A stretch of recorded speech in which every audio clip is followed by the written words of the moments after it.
Diamondbacks this week. Pitching the dominant story, highlighted by up-and-coming young talent and a Cy Young contender.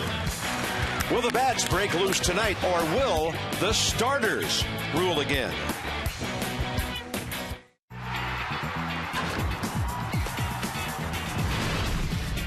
Washington Nationals baseball.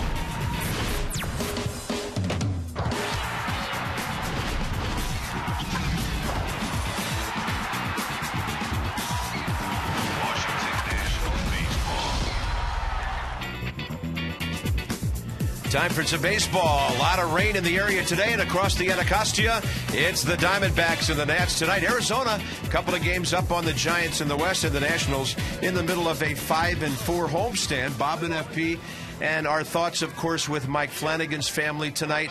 Mike will be on our mind. I know he will all night long during the ball game. FP, kind of an odd season series. Not the explosions we expected other than one game in Arizona. It's been kind of good pitching, good defense, low scoring. Yeah, I mean, you're starting to find out why the Diamondbacks are in first place. You saw the first game of the series, and maybe you looked at the D-backs and said, how are these guys in first place? They've done it with pitching. Daniel Hudson was nice last night. Talked to a lot of the Nationals hitters, and they said he had nasty stuff, slider, sinker, everything was pretty good. So we're starting to find out why these guys are in first place, and tonight's a big game for the Nats. You always want to get that getaway day win before you go into a tough series against Cincinnati. Tough places to go, the Reds and the Braves. Now, certain pitchers against certain teams. It appears John Lennon has one of those advantages over Arizona based on his career numbers. Yeah, you look at him right there, 3-1 with a 1.04 ERA. Opponent's batting average 155, and for John Lennon tonight, same as every night. Trust your fastball. Trust your two-seam fastball. 68.7 ground ball percentage. That's fifth highest in the National League, so we'll keep an eye on the ground ball meter from John Lennon tonight. But trust your fastball down the strike zone. Be very aggressive. Walked 4 guys last time out. We'll look for him to be a little bit better with his control tonight. Diamondbacks also a lefty making a second major league start. Wade Miley, 24-21 record in the minor leagues and AA, AAA, big leagues this year. Yeah, charged with a loss last time out against the Braves. 8-1 loss in his major league debut August 20th. Fastball slider curve change, and watched a lot of video on him tonight. Fastball looks pretty straight, so good night to break out for the Nats hitters. Well, the Nats waited a long time to break out those bats last night. In fact, it was the bottom of the ninth after nearly 22 innings without a run. Number 15 for Lance Nix, and then right after that, number 14 for Johnny Gomes. So maybe some ninth inning momentum translates into first inning runs tonight.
Brought to you by AT&T. the nation's fastest mobile broadband network, and by BMW, the ultimate driving machine. After a tough day of weather, baseball to be played here under cloudy conditions and breezy conditions at the ballpark tonight. Game 4 of this series. Visit train.com for an independent train comfort specialist dealer near you. Hard to stop a train. 82 delightful degrees right now. Humidity, though, is high because of all the moisture in the area, and there is a possibility of more thunderstorms tonight. Diamondbacks are hitting .245. They're 7th in the league in runs and 2nd in home runs. Gerardo Parra hitting well against the Nats this year. He's 3 for 9 in the series, a bunt base hit and a key double late in the ball game for them last night. .287 batting average, and the guy behind him, Justin Upton, only 24 years of age today.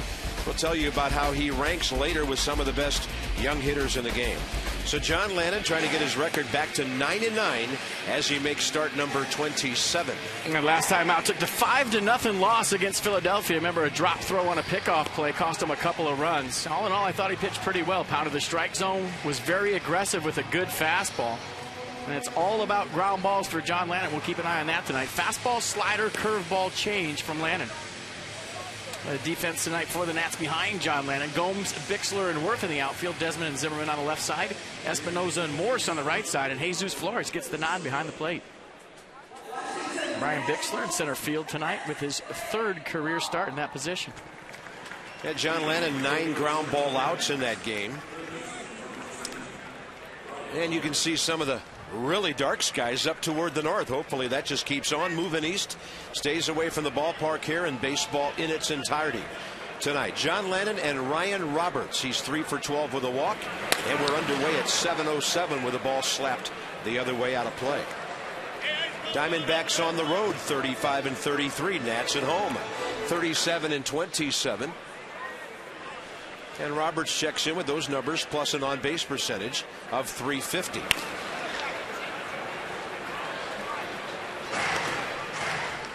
Look for some slow strike calls tonight. 29-year veteran, the crew chief, Tim McClelland, has the plate. Brian Runge at first, Marvin Hudson at second, and Ted Barrett no longer with this crew tonight. Chris Conroy, rookie umpire, is at third base. Not a bad 0-2 pitch on a down and in breaking ball. John Lannon's 122nd career start.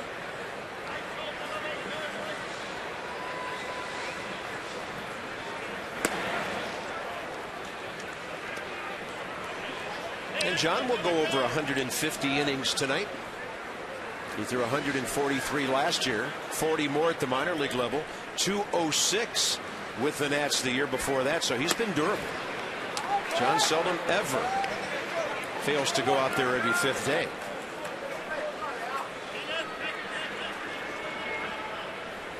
And by the way, Steve McCaddy's staff, 6th in the league with an ERA of 3.66. That ball is well hit to left center. Ball will skip on that moist grass. Bixler over to grab it. Leadoff base hit, and Ryan Roberts' 4th hit of the series.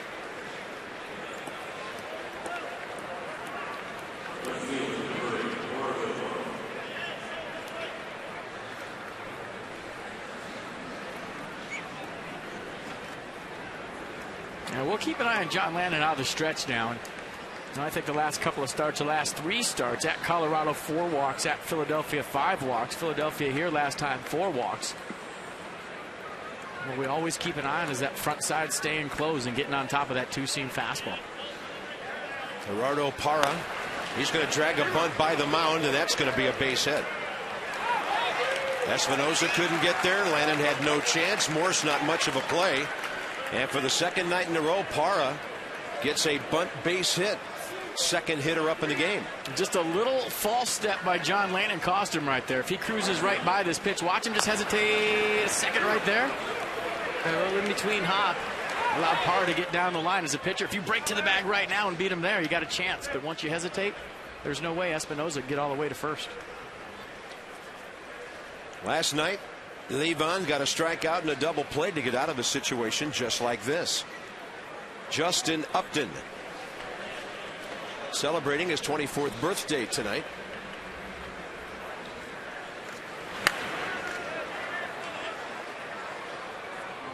Probably not where he wants that fastball. The command early for John Lannon has been up.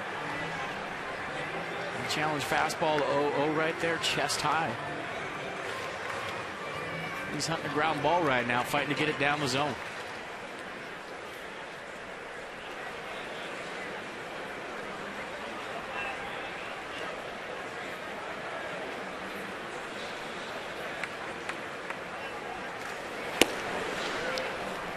.90 miles an hour with the fastball, and well outside. The count's even 1-1. One game today in the division. The Braves won again, 8-3 at Chicago. And they're 6 back of the idle Phillies. Here they come. I know you like them a lot, and especially the back end of that young bullpen. I do. I think they're the best team in the league in the East for sure as we speak. 1-1 to Upton. He waits for that one, lines it to Desmond. Easy double play. And to be honest with you, I'm very surprised at the poor base running by Ryan Roberts right there. Nobody out. That ball has to go through. Yeah, anytime you see a low line drive and you're on base, your first reaction should be back. If you freeze or go the other way, you're done. Watch Roberts on second base. A little jab step there. Not knowing where the defense is playing behind you cost him. Watch Danny Espinosa on the tail end of this play. He's not happy with the double play. Watch. He's looking for a triple play. Always looking for another out. I love it. Well, the big double play right there. 2 outs, runner at first, and Chris Young, the hitter. Nats turned their 120th of the year.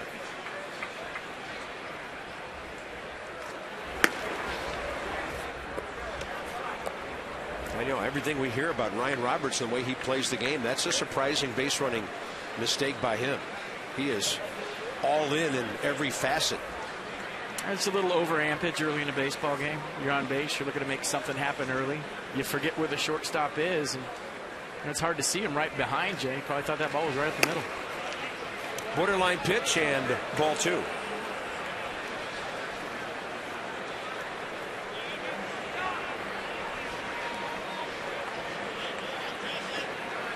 The D-backs are 12 games over 500.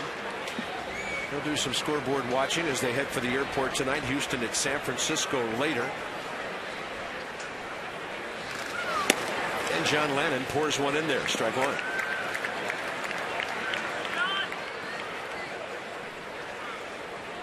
Quite a battle. The Rockies have won 5 in a row. They're 8.5 out. Dodgers playing well lately. And Kirk Gibson's team's been the leader for the better part of the last month or so.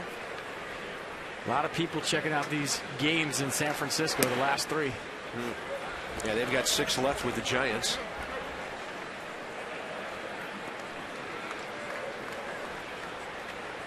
But they're 10 over at home, 2 over on the road. In their division, they're only 2 over. (3-1) short lead by Parra. And Lannon continues to miss outside. And now the D-backs have had 3 base runners. Double play really looming large at the moment.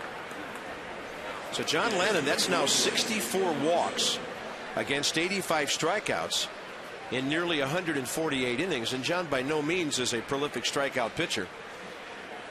So that ratio is about 5-4.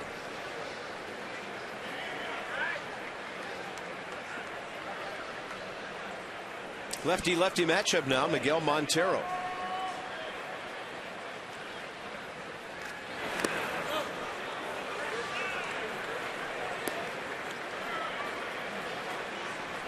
Jesus Flores is playing in his 18th game this year.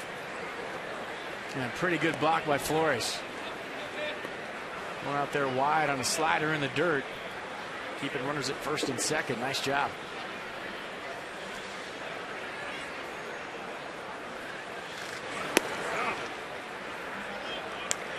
1-1 strike. John Lannon rolls in the breaking pitch. Montero 2 for 7, couple of RBIs in the series. And Tim McCullough will tell you when he's good and ready. We didn't even see it on the replay. You can't show slow motion replays of this umpire. He is really deliberate. If there's no rain delay tonight, he might be it. Fastball up and in, 2-1. You know what, though, when you're in the box, you hear him. And people say he's a very good ball strike umpire. But you hear him make the call right immediately when you're hitting. he'll say strike, and then he'll stand up and do whatever he does on a strike, or he'll say ball immediately. So, catcher, hitter, no instantly. On a ball inside, Lena's got to get over and cover for the throw from Espinosa. That was dicey for a moment, and Danny played it well, got it to Lennon. Nats out of a long top of the first.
And humid Thursday evening at Nationals Park. Here come the Nats, struggling with the bats lately other than 2 home runs last night, but Ian Desmond's not in this series.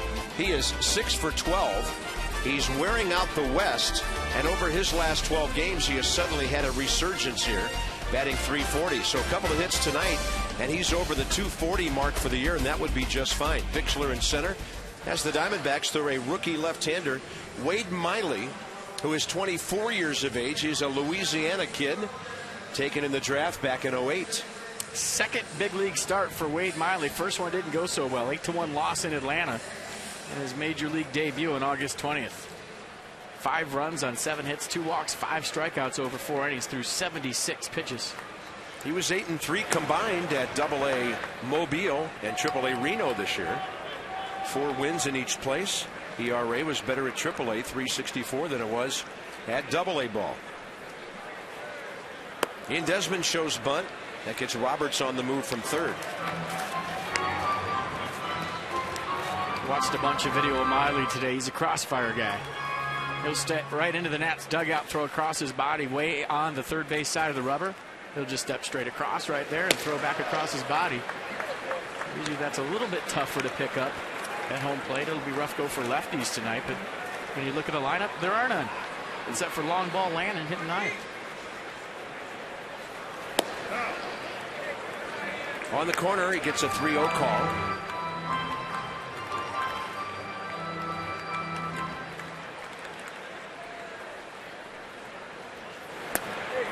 And Desmond with a good at bat. Somebody is getting the hang of leading off. I was just going to say, does he think he's a really good leadoff guy here with a take like that? He is.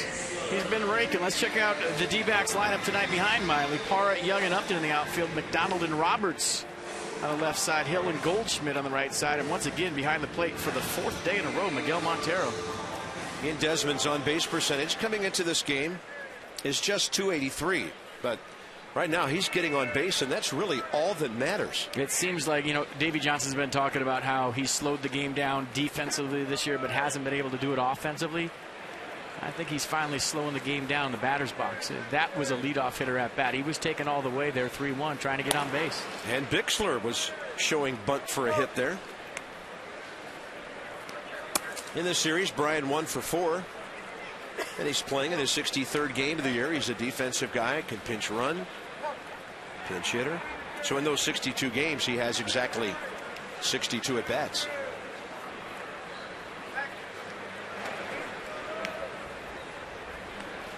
By the way, Miguel Montero has done a good job for them behind the plate this year, 40%.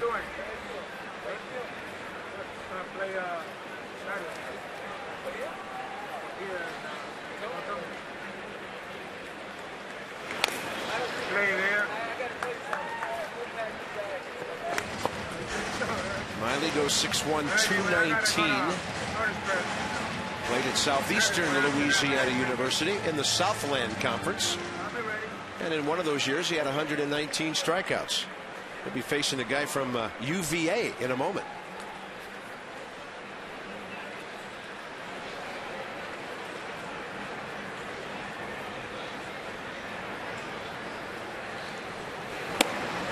And a good take by Bixler on an 0-2 pitch near his hands.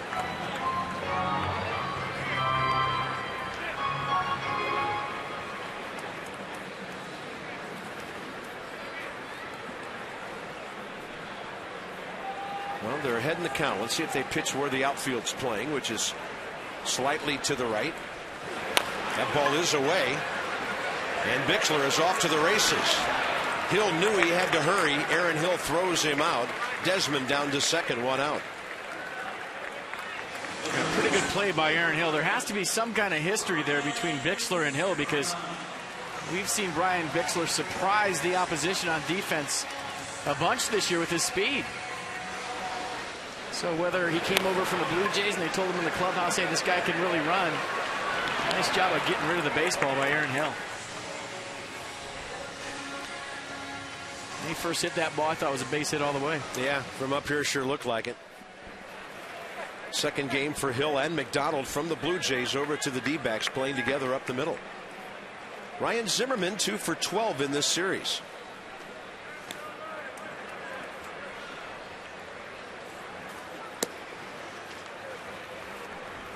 First pitch changeup fading away from the righty.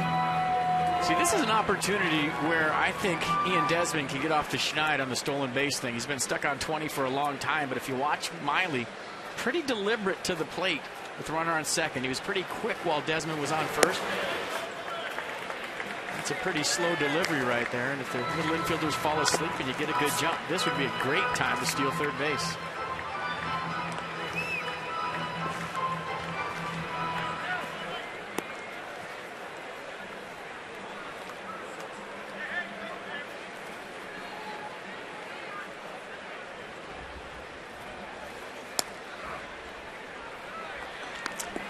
.92 on the heater, 2 balls and a strike.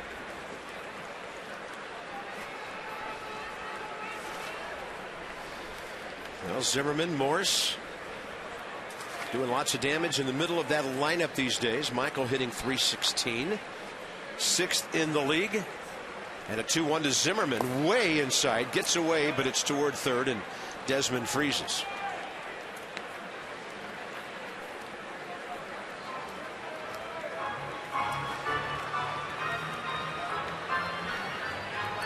And once again, you're a hot hitter. You're seeing the ball well. You're the focus of the pre-series meeting. Be careful, this guy is hot. What happens? You get a 3-1 count. It seems like Ryan Zimmerman lately is walking to the plate with a 3-1 count.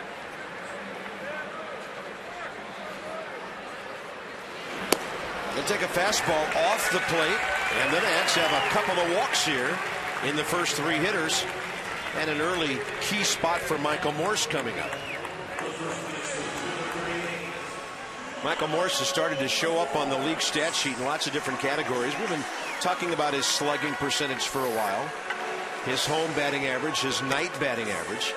But he has broken into the top 10 now in runners in scoring position, hitting .337, and that's 7th in the National League, adding up to those 71 RBIs.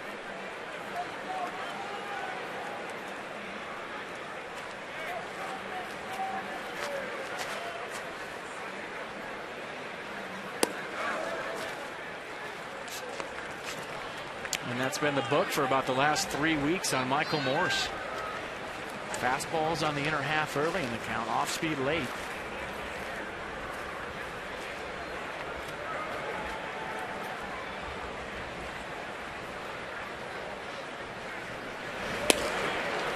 And that's right in there quickly, 0-2. 2 fastballs in.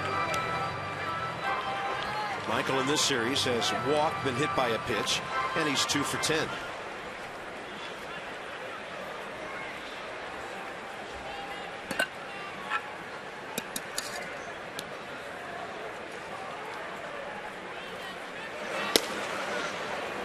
That is perfect, and Tim McClellan slowly pulls out the bow and arrow.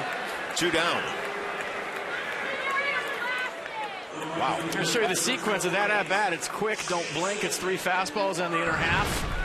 Well executed game plan from the young Wade Miley. First pitch fastball in 91. Second pitch fastball in 92.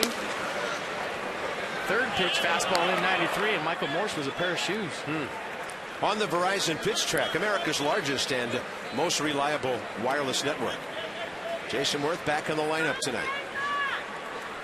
First 2 games of the series, outstanding. 4 for 8, a homer, 3 RBIs. And the rookie lefty has a good fastball going right now. If you're wondering to yourself, how does Michael Morse change that game plan? Well, you got to go up there one time and look in there, get him out of there, hit something hard to left field, go deep to left field. Changes everybody's game plan. Now they got to go back to away, and that's really your strength.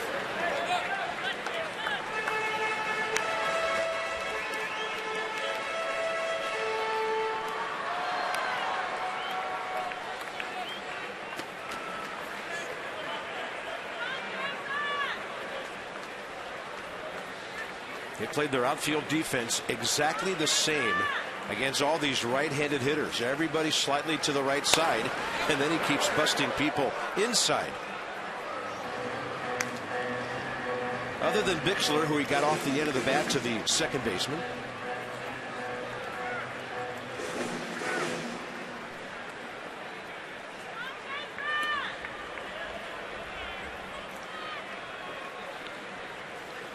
Off speed, and he had Worth reaching, and Aaron Hill almost waited too long to make that play to first with Zimmerman flashing in front of him.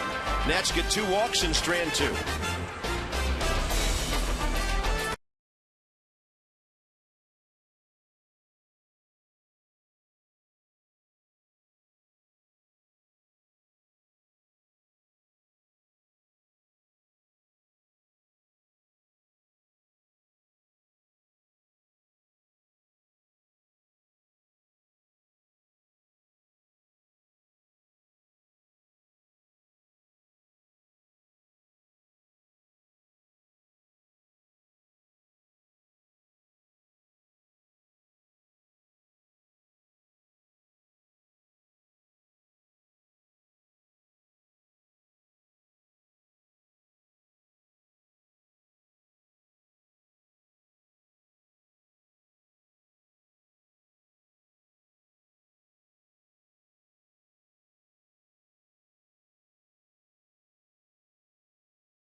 When the Nats and the Diamondbacks get together, let's talk run support, shall we? Call Luna for up to 70% off all flooring. Shop Smart, shop Luna, 877-241 Luna. So the most starts this season with 2 or fewer runs by your teammates, and John Lennon 3rd on that list. It seems like every year, no matter what team you're on, every staff has one guy that gets no run support. But I think with the Nats, you can make the argument there's 2 guys this year, Landon and Zimmerman.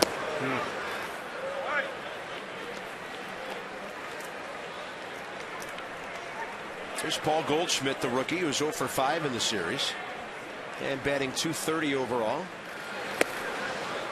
I remember years ago we used to talk about that run support thing for some of the guys at the top of your rotation. but that meant they were being matched up with everybody else's number 1 and 2 guy, and a lot of low-scoring ball games ensued. But John was that guy for the Nats. A couple of opening day assignments, and he'd find himself at Pete first couple of months of the season pitching against the best pitchers in the National League East. And when Josh Johnson, those kids are healthy in Florida, there's 4 other teams with really good number 1 and 2 starters. Yeah, he came out of the gate with some bad luck with his opponents on the hill for sure. I mean, how long does that really last? 1s against 1, maybe a month, month and a half at the most. And even that, so many off days sprinkled in the early part of the season because of rainouts and snowouts on the East Coast. I don't know how long to match up like that, but it seemed like John Lannon got his fair share of aces in April and May. Ryan Zimmerman's favorite play, straight in on the run. And John Lannon now, his second ground ball out. And he'll face Aaron Hill, then John McDonald, and both of them went 0 for 4 in their Arizona debuts last night. Aaron Hill hitting .225 at Toronto in 104 ball games when they picked him up. Those 2 for Kelly Johnson 2 days ago.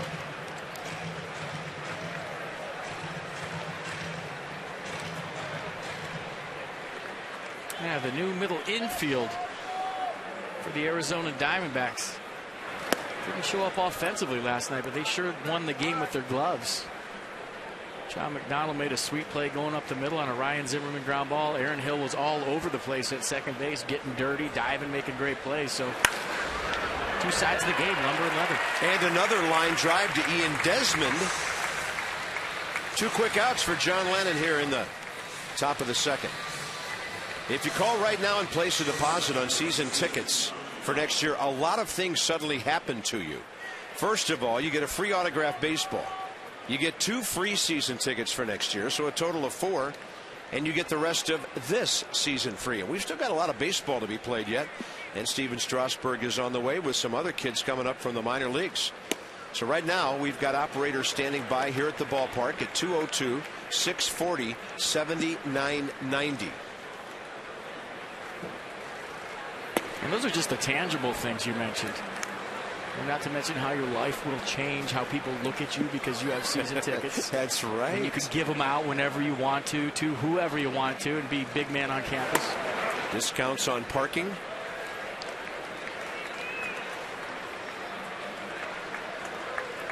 So 2 outs, bases empty, and John Lannon trying to get the number 8 guy so a rookie pitcher could lead off next inning. John McDonald's been around a long time. Cleveland 12th round draft choice in '96 out of Providence, and he was in the minor leagues with the Indians and the Tigers for 9 years.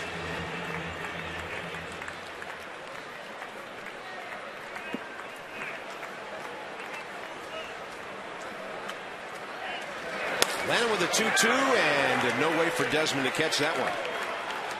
3rd hit for Arizona. That'll get their pitcher up here in the top of the second.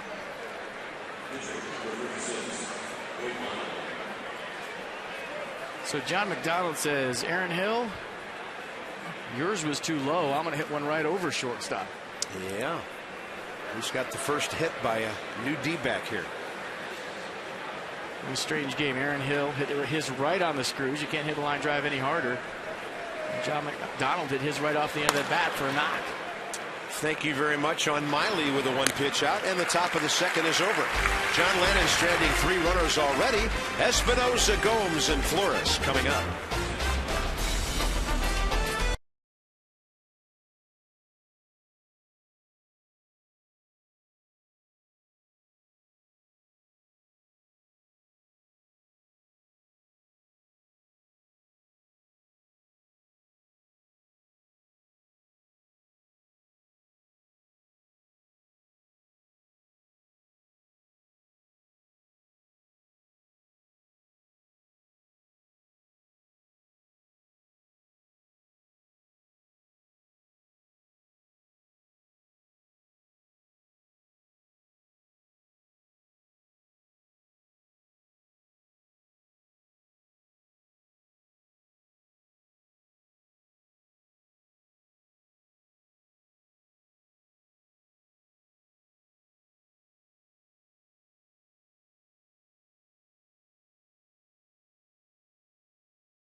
of the second inning. A tough day for baseball fans and for the Orioles family with the passing of Mike Flanagan. Steve McCatty worked with him in Baltimore and also pitched against him, and here's what he remembers most. Flanagan was a great guy.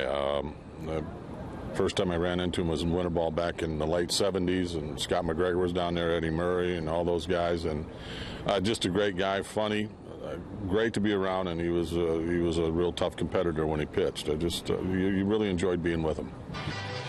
And Arizona hitting coach Don Baylor told me, too, that Mike Flanagan was such a great teammate. He was always positive. He was so unselfish. And guys would run through a wall on the days that he pitched for him. Bob, FP? Yeah, they all wanted in the lineup. They knew it would be a well-played game. Danny Espinosa is on his way to second, slapping that ball by Ryan Roberts. The Nats have their first base hit. Espinosa's second of this series. He's been on base 4 times. And I think that was Flanny's way of saying, stop talking about me. Danny Espinosa with a double down the line.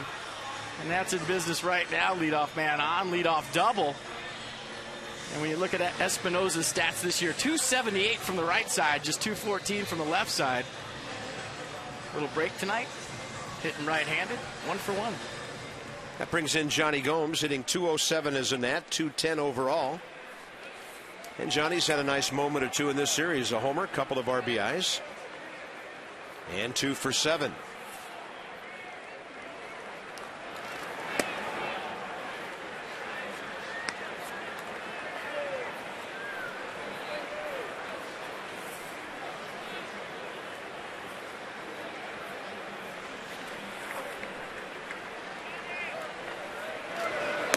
Off speed, way off speed, and way outside.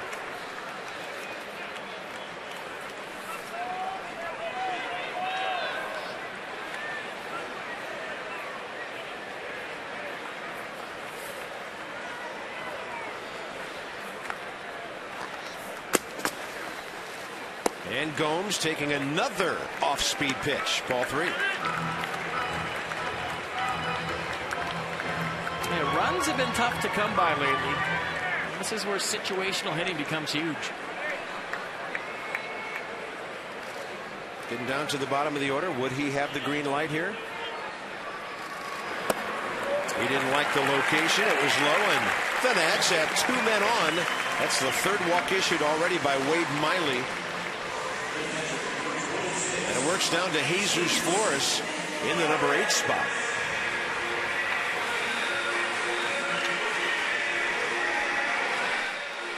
And Jesus does not always remember Arizona fondly. It's where he got hurt early May, a couple of years ago. He had just hit a home run the day before. He took a foul tip off the right shoulder.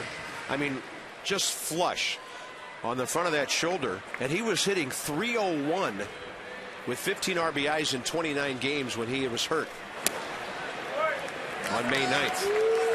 Didn't play at all last year. Climbing his way back to the big leagues this year. Pudge's injury has opened up the gate for him.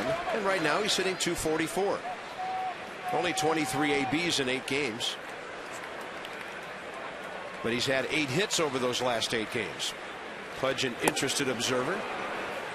Eating him alive not to be playing. Coach Pudge. There he is. Jesus Flores right here. Part of hitting 8th is knowing the situation. You know, if you just go up there and let it fly, try to drive a baseball, you make it out. John Lannon's behind you, going to bunt a couple guys over. So this is where you really take a shot and let it fly. Flores into center, and the ball hangs up for Chris Young. Danny Espinosa knew how hard that ball was hit and had to get back to second quickly. Flores, a really good swing. And now it'll be up to John Lannon to move some people around. He's done that 3 times this year. Good pass right there. Watching Chris Young for the last 4 days, I've seen him play a lot over the years, but looking at the first step quickness, the jump, and being ready for the baseball, I don't know that I've seen anybody better in center field defensively this year. I mean, he is on everything. First step on it, whether it's back to the side or in. He is all over the baseball in center field, covers a lot of ground. Not many run on him. 4 assists all year. Upton has 5. John Lennon over the top of that one for a strike.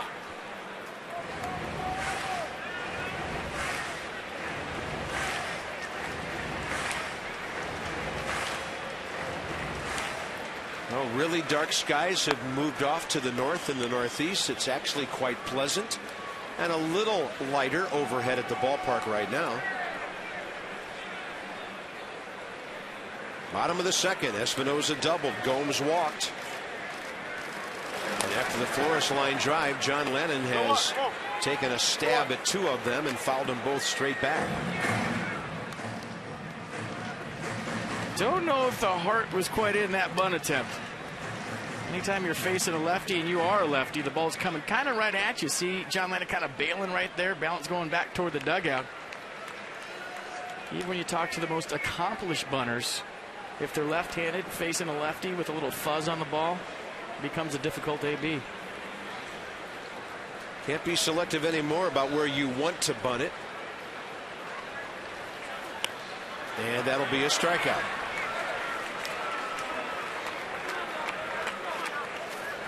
The Xfinity schedule coming your way, and it's on to Cincinnati tomorrow night. The Nats will be facing Dontrell Willis with Chin-Ming Wong. Detweiler and Mike Leake Saturday. Zimmerman against Johnny Cueto Sunday. Could be Jordan's final start of the year. Catch all the action, and then the first the Nats go on to Atlanta. Xfinity is only from Comcast. Your home for the most live sports. 1-800-XFINITY. It's brightening up out there. Desmond drives in a run here. The sun might just break through for one more time tonight. Ian walked his first time up, and he's been on base 7 times in this 4-game series.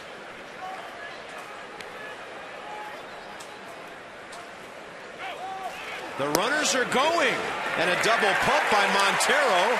And the Nats, who haven't stolen any bases at all lately, grab 2 on one pitch. Just what you talked about earlier, FP. Pitcher a little slow here. A little deliberate with a runner on second. You see how long he takes to get the ball to plate. Great jump by Danny Espinosa. Good job on the backside. Johnny Gomes reading that. Now that's just like a sacrifice bunt. Both guys move up, 1-1 to Desmond.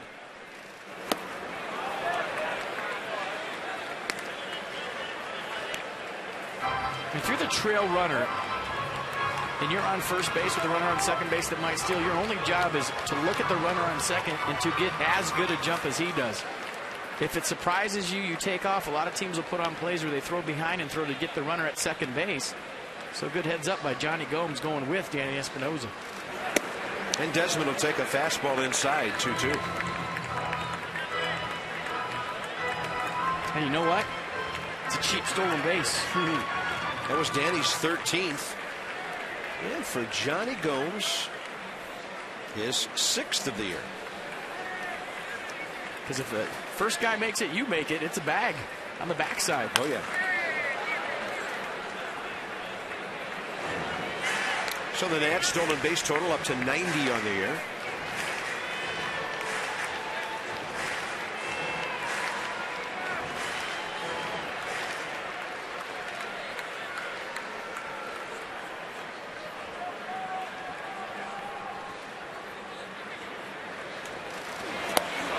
Some changeup right there. That thing floated away from Desmond's bat. The Nats have stranded 4 runners in 2 innings in a scoreless game.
time, dodging some weather, and so far so good.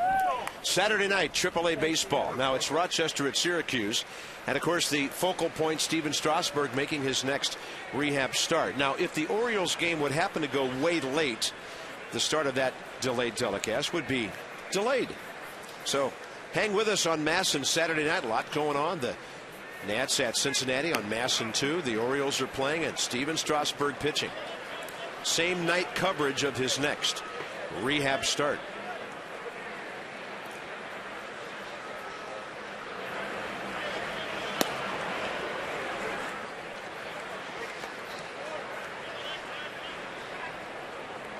Ryan Roberts with a line drive base hit to left center first time.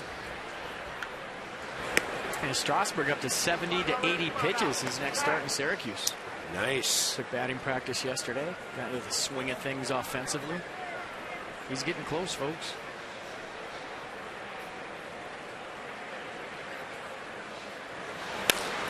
Ground ball left side. Zimmerman has to lay back on that one, and plenty of time to make that play. John Lannon, 2 ground ball outs last inning, so this one here gives him 4 so far. He has a double play on the infield on a line drive to Ian Desmond. And Desmond caught another line drive, so the D-backs haven't made an out beyond the infield yet. And here's Gerardo Parra, who laid down that really nice bunt to the right side first time. We've seen him do that twice. He's 4 for 10 in the series.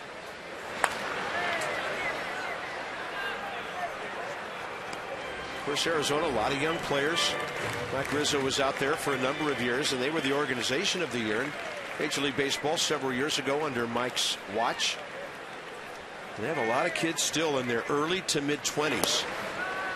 They have been at that age as talent rich as any organization in baseball over the last 4 to 5 years.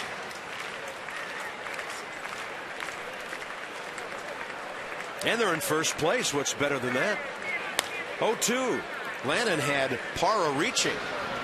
So here come the ground ball outs now. 5 of the last 6.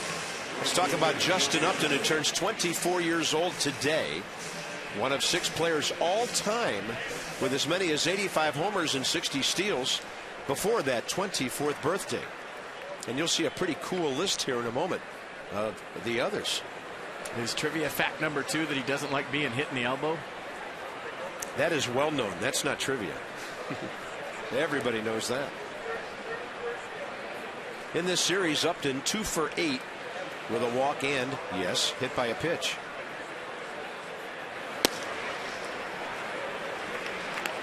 All right, here comes the rest. 6 all time. Orlando Cepeda, they called him Cha-Cha. Cesar Cedeno, Griffey Jr., A-Rod, Andrew Jones. What a great list to be on. This little pop fly out to Danny Espinosa. John Lannon with a really good, quick 1-2-3, 3rd inning. Bixler, Zimmerman, Morse coming.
tonight. There's just about every color in the spectrum from west to east. By the way, we do see some blue skies out to the west. Saturday, September 3rd, the Mets are here. Labor Day weekend, free post-game Lifehouse concert. Coca-Cola presents it. Tickets starting at $10. Drop by nationals.com/Grand Slam. Baseball, music, and lots of fun on a holiday weekend at the ballpark. Brian Bixler has the Nationals' second consecutive leadoff hit, and now they've had their leadoff man aboard in every inning. Got some speed on the bases, staying on the off-speed pitch, staying through it. Good read of the slow for Brian Bixler. A little lean you to left field, checking in. Nice. Nice. Brian's 13th hit of the year. Nothing lucky about it. Solid contact, and here's Zimmerman, who walked first time. And Brian Bixler is a guy that might be turned loose if things go well. We talk about this often. Just because Ryan hits the ball so hard, he does hit into a lot of double plays. Second most on the team with 11. Wilson Ramos 16. And if you don't believe that those two have something to do with each other, the guy that leads the league in double play balls is Albert Pujols. More than 24 of them this year. Well, he should be benched. How about all the panic about Albert Pujols and his numbers early in the season? Look where he's at right now. Yeah, he leads the league in homers. Same old, and he's approaching 300. Their problem is 10 games behind Milwaukee. There's some kind of sky tonight, huh? It is unreal. It's like a painting out there. Weird color.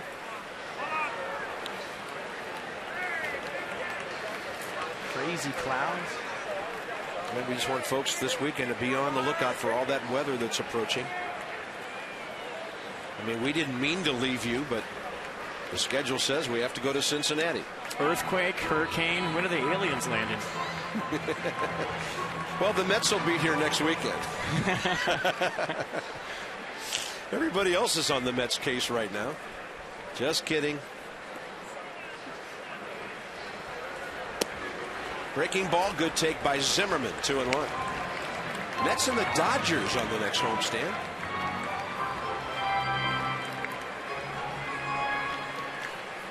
Michael Morse, 3 consecutive fastballs to strike out first time up. So these guys getting a second look at Wade Miley now. Zimmerman just out ahead of it and got under it. Twilight, where's the ball? Who can find it? It comes back under the lights, and Parra makes the catch. That thing really disappeared up into the sky when it got above the arc of the lights. It's something that you don't always notice when you're watching a ball game on television. But watch John McDonald on this play. And check him out right here. Shortstop, pointing it out. Nice circle FB. See him going out there and pointing right toward the baseball? Yeah. As an outfielder, you'll look at your infielders and say, hey, I can't see right now. You put both arms out before the pitch. Point it out for me. You see John McDonald right there with a little assist running all the way to Parra, pointing the ball out in a tough sky. Little things like that will help an outfielder out in a tough time of night. Here's Morse. FP, you'll be comforted to know that our Masson engineers are working on an analyst telestrator circle that'll follow moving fielders. So that's probably just months away. But we have everything else. The technology of baseball on TV these days, truly amazing. Let's just hope they don't have any robots working on play-by-play and analysis in a warehouse somewhere. Look at this. Tough to see a baseball in that sky, but it sure is pretty. It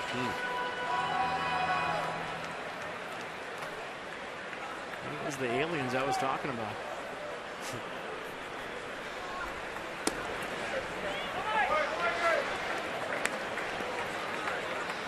Michael Morse 2 for 11 in this series.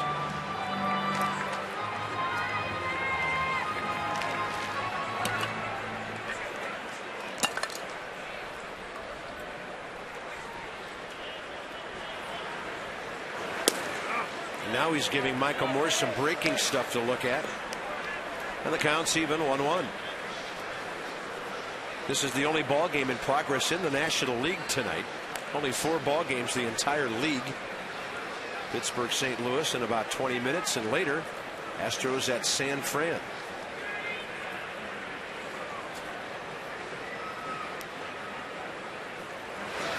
Morsel gashed one up the middle. So Michael has his third base hit, and this is the third inning tonight. The Nats have had 2 men aboard at the same time. And a big spot coming for Jason Worth. 300 hitters make adjustments. You saw the first time up, Michael Morse took 3 fastballs on the inner half, and look at the adjustment. Gets a fastball down and in, digs it out, little linear back up the middle. Watch the Exmo replay. Little vibration on the bat. Michael Morse will take 1 million of those. That's a nice swing. The Chrysler Jeep Dodge and Ram summer clearance event with offers that won't last long. Hurry into your local dealership. That's our Dodge Ram Exmo. Here's Worth, who Miley had reaching, and he bounced out slowly to the second baseman first time up. He's in ambush mode. This ball slicing into the corner and reachable for a foul ball catch. Justin Upton. Bixler tried to go back and maybe tag, but Upton was on to that and got it back in a hurry. Nice play. And with nobody out in that situation, if you're Brian Bixler, it's imperative that you tag up. But with 1 out, the rule is halfway, not sure. So Brian Bixler was halfway right there. He saw that Upton was cruising over to make the catch. He tried to hustle back, but he's still in scoring position. That's a good no-go for Brian Bixler.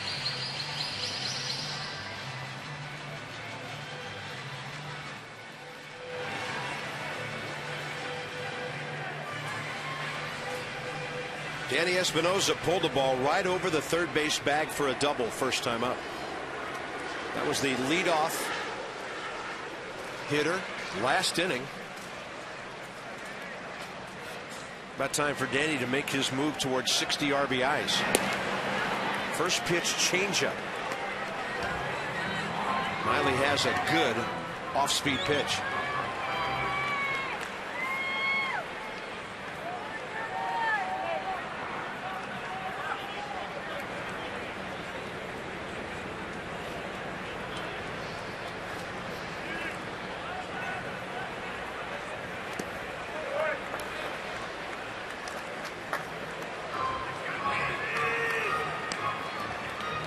Danny Espinosa, his first time up, hit a fastball, and this time up, change-up slider.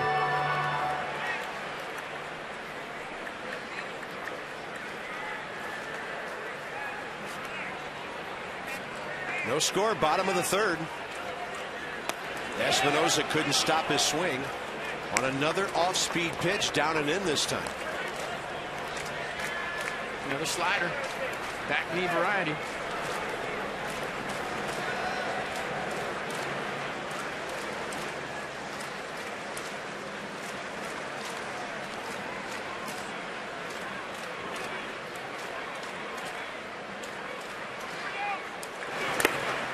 Espinosa slams it foul.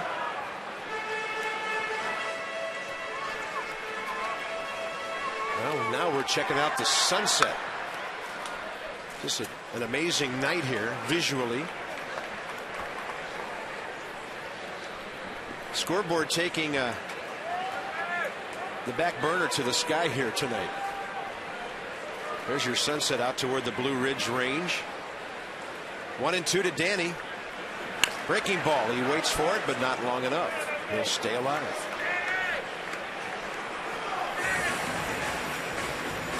Diamondbacks pitching staff, about the only one in baseball with a 4 ERA and first place. That's because they play in a hitter's ballpark. And it is tough to pitch for low ERA out there.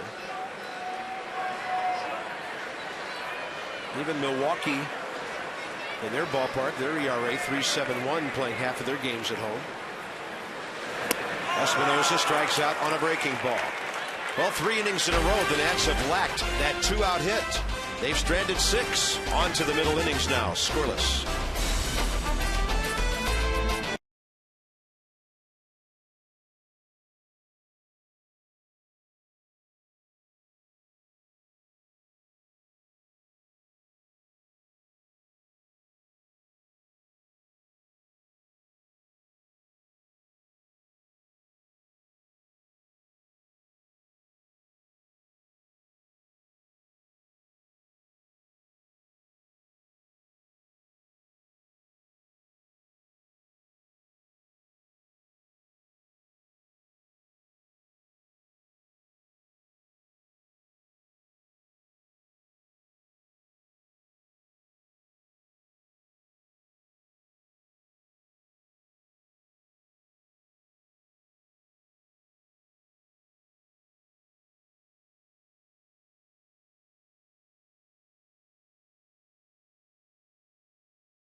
Looking to the west, 0-3-0 D-backs, 0-3-0 Nats. You'll see some great pitching and some exciting baseball next year. So buy two, get two. It's our 2012 special season ticket offer. Place a deposit now and you get the rest of this season free as well.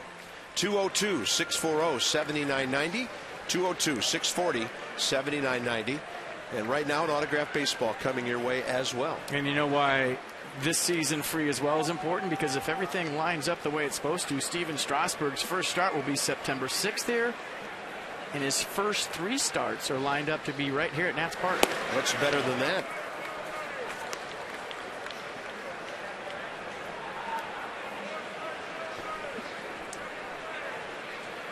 Chris Young walked first time up. John Lennon 42 pitches, 25 strikes, first 3 innings. And that's a dandy changeup. Chris Young 1 for 8, 5 walks in this series. So the Nats haven't retired him every time, but they have certainly limited his damage. It's a good word for a changeup. It's dandy. A fastball can't be dandy. Yeah. It's got to be an off-speed pitch if it's going to be dandy. Yeah, it's got to be a little slower to be dandy. Yep.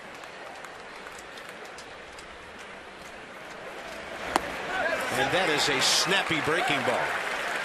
While we're into adjectives here. Yeah, I would go dandy on that one, too. First strikeout. And check out the pitch from John Lannon. Just a slider down the zone. 82 miles an hour. See the release point, getting on top of it, out in front. Same thing you always say when somebody throws a good slider. Kinetic Pitch Track brought to you by Kinetic North America, providing world-class technology to our national and homeland security customers.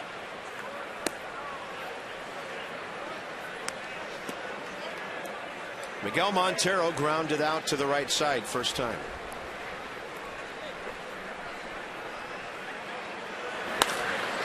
Hot shot through the box. And the D-backs have their 4th base hit. So 1-on-1 out here in the 4th. We check in with Debbie. Well, our PNC minor league report features 2 of the end of the season Eastern League All-Stars. First baseman Tyler Moore. He's someone that bench coach Pat Corrales told me he believes can be a major leaguer. He just needs a chance to play. He leads the league right now with 28 homers, 81 RBIs, and he said too that Brad Peacock has a major league arm and great ability. Brad, of course, led the Eastern League with 129 strikeouts. And that's your PNC minor league report, solutions that help you achieve your financial goals. PNC, for the achiever in you. Bob, FP. Thank you, Debbie. And it's cool because every night with PNC, we talk about achievers. Young men in the minor leagues fighting their way up that chain to get where we are right now. Here's Paul Goldschmidt, the first baseman, bounced to Zimmerman first time.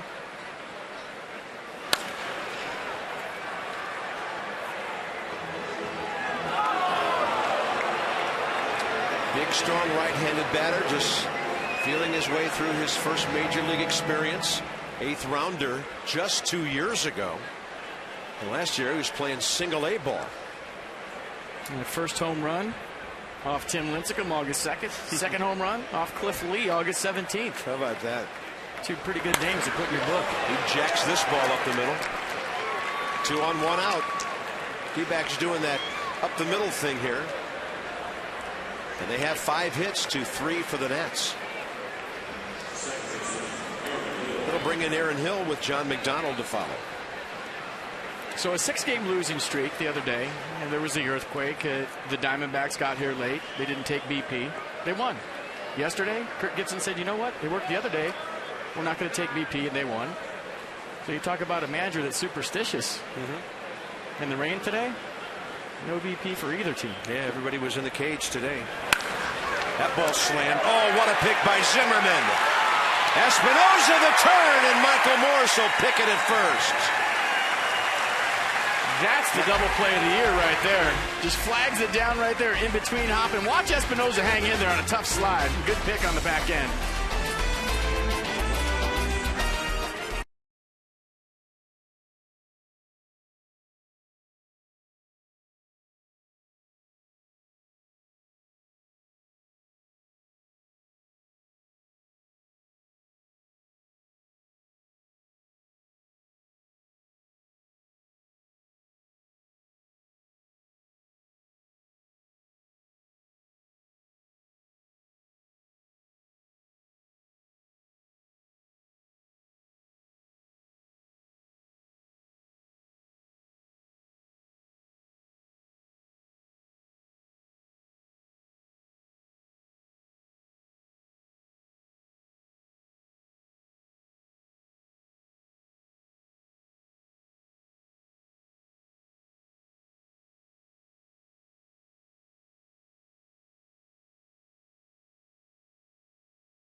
that double play a couple of more times.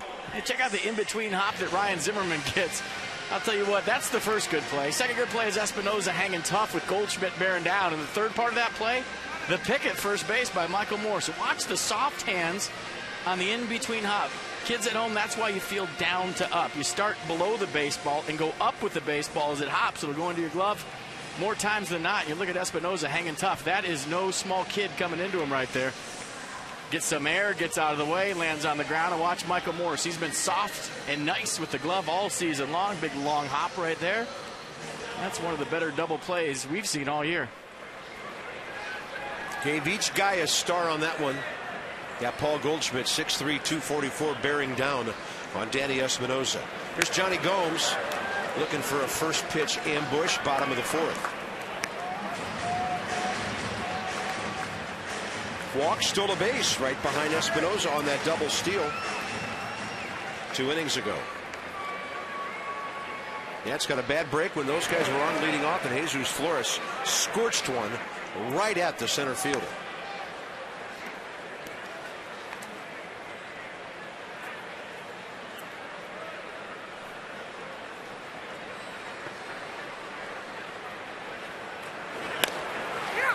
That kid's got some kind of changeup moving away from those right-handed hitters. Easy out Hill. Flores and Lannon now the next two.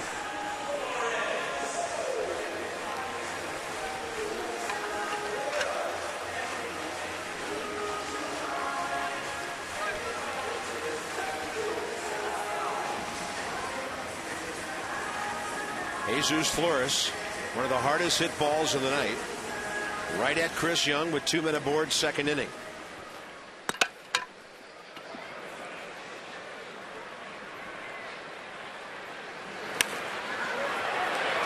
Popped straight back. And one of the few foul balls we've ever seen here in 4 years that was above our eye level before it came down.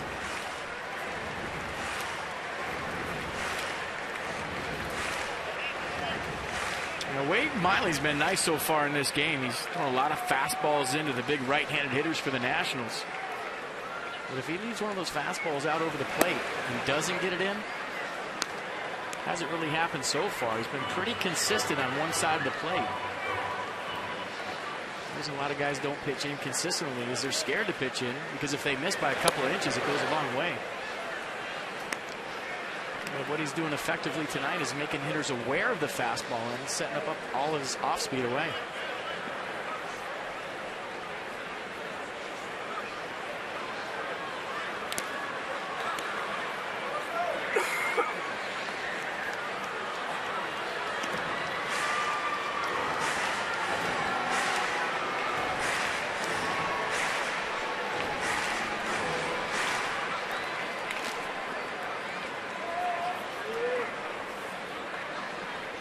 On a 1-2, Flores hits it hard again. Up in the air from Roberts. He recovers, and a good pick by Goldschmidt at the other end. Jesus Flores hitting the ball hard enough to be 2 for 2 tonight. How about Ryan Roberts just getting a glove on this? That ball's whipped right there. Keeps it in front of him. Barehands the ball. A good pick on the backside by Goldschmidt, but folks, that takes a lot of courage to stay in front of a ball hit that hard and stay with it. Pretty good pick on an in-between hop, too. Seen some good third base play in this whole series. Both teams. John Lennon struck out on a bunt attempt first time.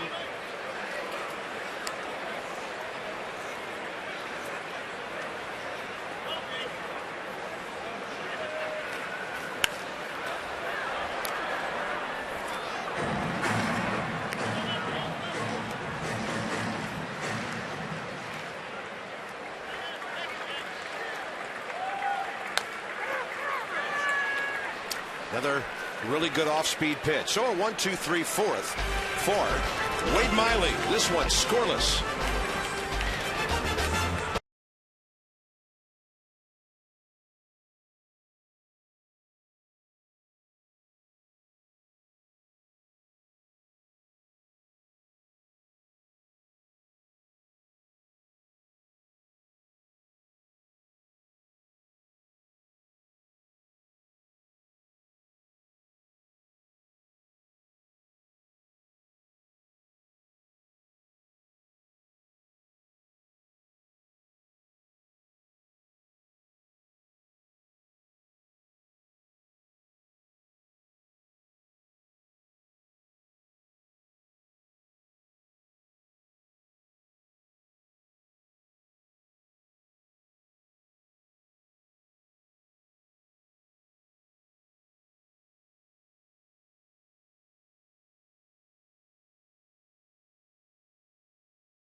and their unbelievably fair wireless service now provided at their solution stores or Cox.com.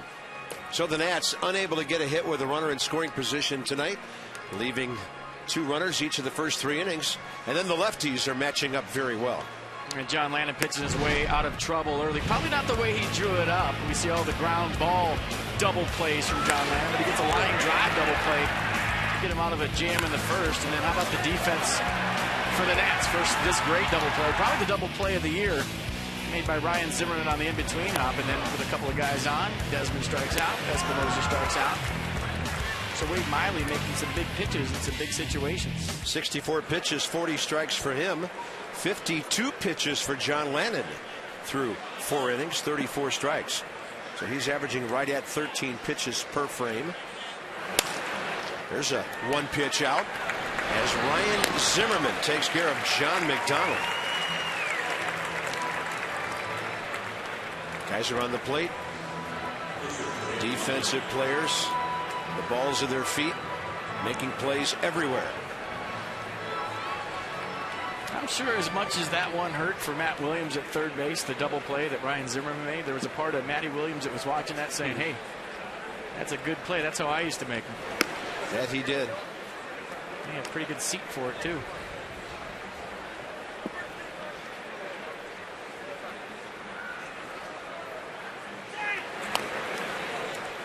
Matt Williams won 4 Gold Gloves, 4 Silver Sluggers.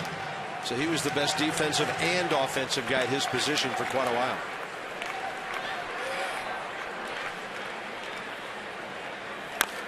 And a bouncer right by the mound. Here comes Espinosa, circling right around the bag and then using that strong arm. 2 outs. That's John Lannon now with 9 ground ball outs of the 14 he's registered. I'm telling you, you love playing defense behind a guy that throws ground ball outs, it works fast and pounds the strike zone. It's almost like taking infield. You might as well have a coach standing at home plate hitting you fungos because you're on your toes, you're ready. And that's why we're seeing good plays made on both sides tonight. Top of the order, Ryan Roberts.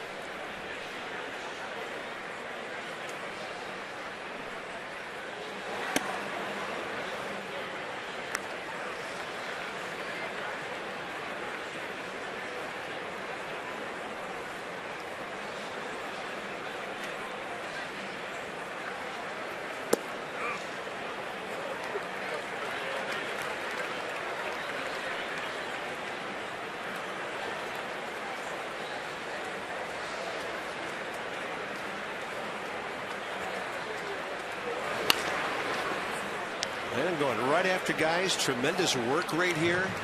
Getting the ball from Flores, and he is ready to roll.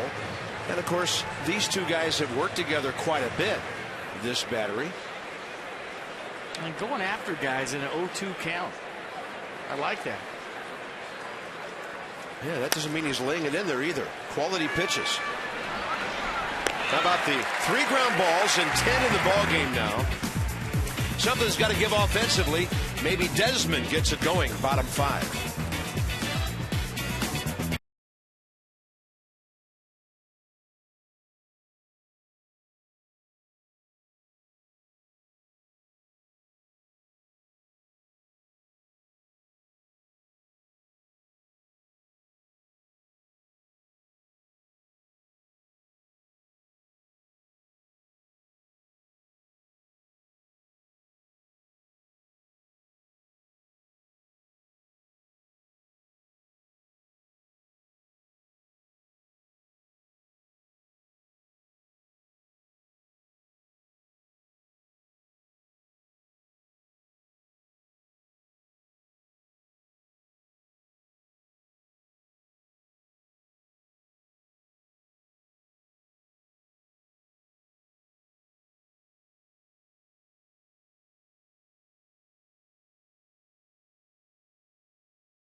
Times he has a walk. 0 for 1 tonight.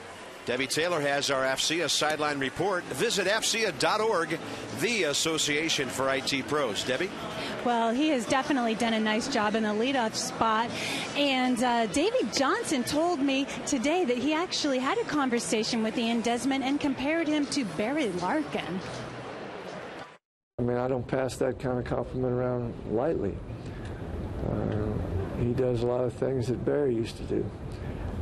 He's quick, he's got a great arm, good defensively, he's got bat potential, hits the ball at all fields.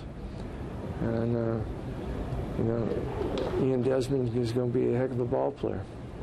Ian told me, too, that he's not where he wants to be, but the signs are there. He feels that he's moving in the right direction. He's swinging better, and he's giving his best effort out there. And he told me, too, that it is nice that the manager believes in him, but the success and the confidence has to come from within. Bob? Takes a while when you bat .223 the first half of the season. And, of course, by first half, that was 93 games in this year, the mythical first half.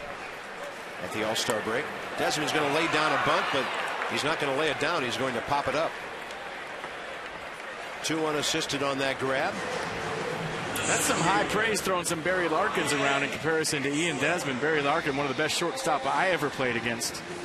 But when you talk about Ian Desmond's experience and how he's improving this year, I would say the one thing I would point to in similarities to Barry Larkin is the way he carries himself and his leadership skills. He's definitely the captain out there. There's no doubt about that. Brian Bixler base hit last time. He's 1 for 2.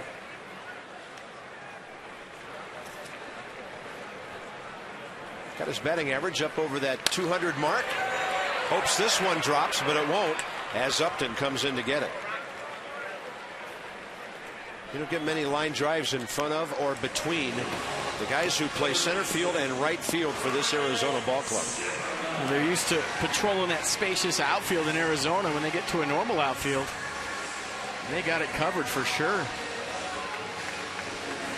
Ryan Zimmerman has walked tonight and flied to left.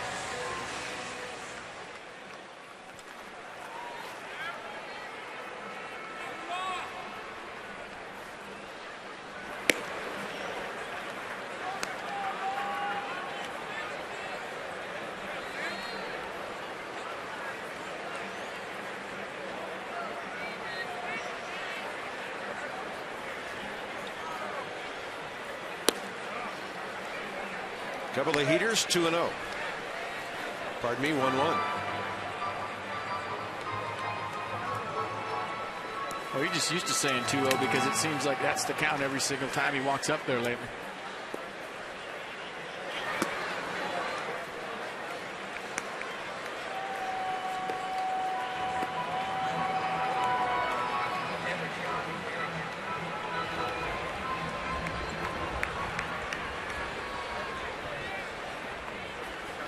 Zimmerman reaches out. That's well placed. Right field line drops in. He's going to dig for 2 with that ball slicing away from Justin Upton. So Michael Morse, who you just saw, will bat as the Nats have another runner in scoring position. Sometimes the barrel's overrated. You see Ryan Zimmerman right here, a little out in front, little lob wedge double down the right field line. A side angle of that swing just off the end of the bat. You see the bat shake. Nicely placed, as Bob called it, right down the right field corner. Even with that placement, he still had to hustle into second base to get that double.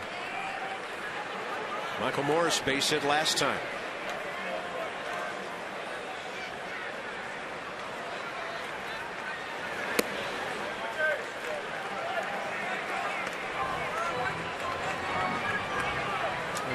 Against an outfield like the Diamondbacks and just at the major league level in general with some of the best defenders in the world, you don't care what your hits look like. You'll take a million of those. Hard, soft, doesn't matter. You're on base, you got a knock. That's all that matters.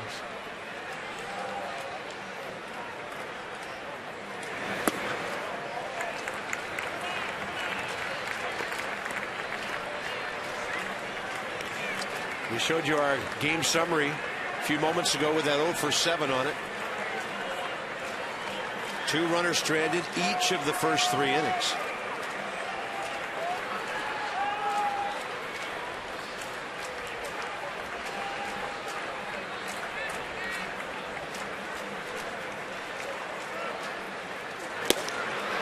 Michael thought he might be getting a 2-0 fastball. Not with first base open and 2 outs. Wade Miley has a base to play with. He's got an open base. One of the better hitters in the National League at the plate. He's not just going to lay one in there 2-0.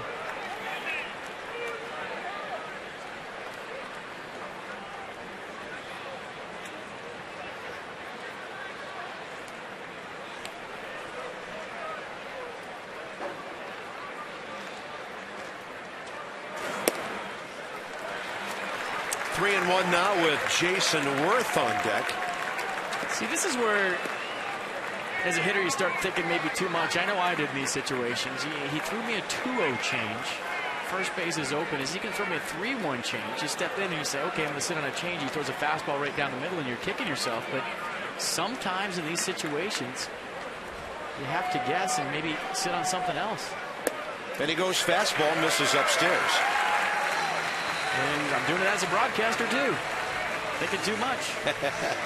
Fourth walk of the night. All right, here we go. The Masson Mobile Word Scramble on the screen right now. Text Scramble to 29292 to play tonight's game. And if you unscramble the word correctly, you'll be entered to win great autographed Nats memorabilia. Stay tuned. Into Nats games on Masson all week. More chances to enter to win.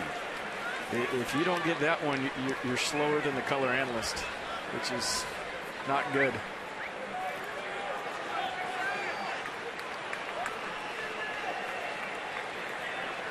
Worth is 0 for 2.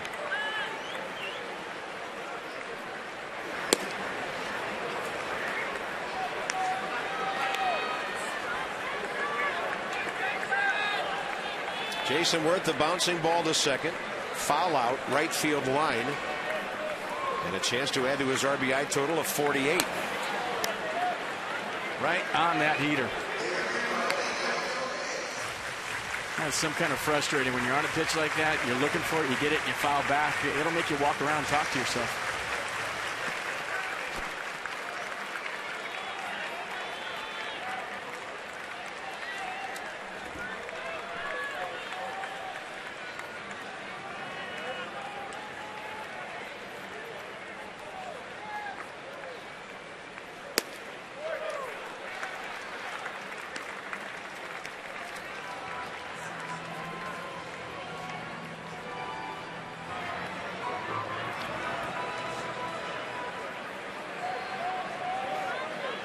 Miley has kicked that door ajar here a little bit with his fourth walk. Although he wasn't going to let Morse beat him. And Worth will fly this one to right, and Justin Upton is there. Jason Worth is 0 for 3. The Nats have stranded 8 in 5 innings of a scoreless game.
Freeze cam. Let's go back to the fourth. Stop it right there. Good play, Ryan Zimmerman. Gloves it. We're going to stop it a couple of times. Stop it right there. Danny Espinosa getting some hurt. Stop it right there. Michael Morris with the pick on the backside. A little 5-4-3 double play and see the guys in the dugout. Oh, yeah. Good play. Good play. We've seen you do that every single night. We're used to it. Coors Light Freeze Can brought to you by Frost Brewed Coors Light. You see a guy that normally doesn't make good plays and he makes a good play, there'd be guys running over there high-fiving him, slapping him hard. But when you have a guy like Ryan Zimmerman or Danny Espinosa where you see it every single night, good play. Yeah. Good play. Good job. And that's the biggest compliment your teammates can give you. Para for the D-backs, top 6.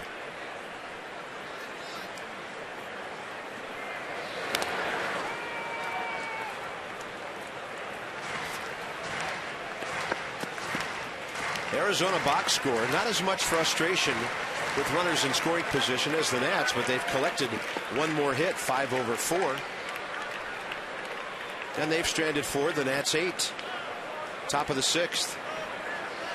I guess you could look at that as the Nats are getting more runners in scoring position than Diamondbacks, so it's just a matter of knocking 1 or 2 of them in.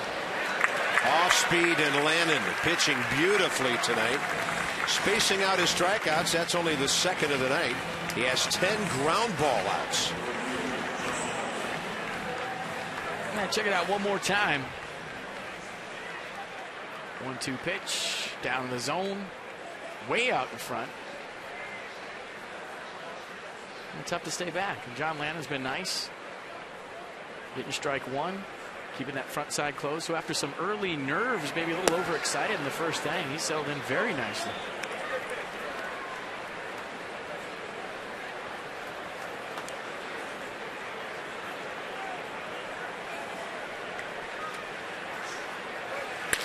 That ball gashed down the left field line by Upton. Johnny Gomes over to pick it up. And the Diamondbacks have their 6th base hit. And for Justin Upton, 1 for 3 tonight and 3 for 11 now in this series.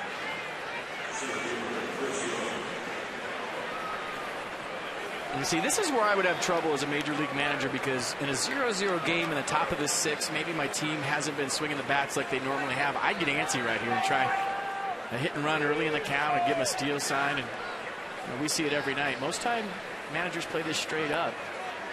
To me, this would be a time with some heat on both ends for some action.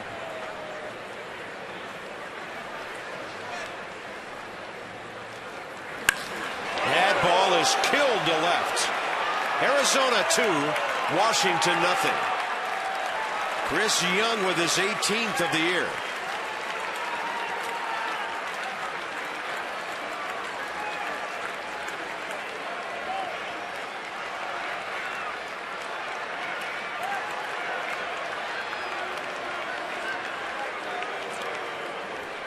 And that's why I'm wearing a tie and makeup. Kirk Gibson playing it straight up. Chris Young gets something right out over the plate, and that ball is absolutely positively hammered.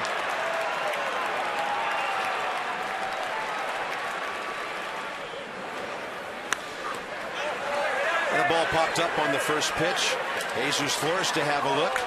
Retires his fellow catcher, Montero, for the 2nd out.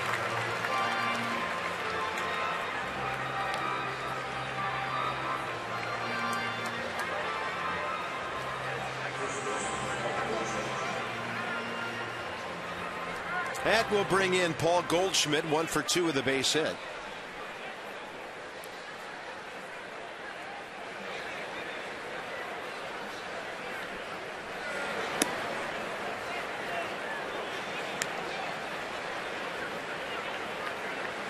And with Arizona scoring now, it kind of brings into focus what's happened to the Nats offense in this series. They have been without a run in 26 of the last 27 innings, with the back-to-back homers last night by Nix and Gomes, the only tallies on the board during that time.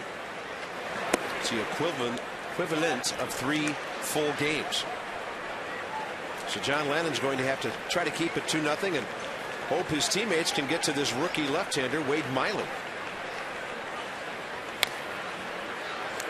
Good changeup by John. He had Goldschmidt way out ahead. Aaron Hill next here in the 6th, if it makes it that far.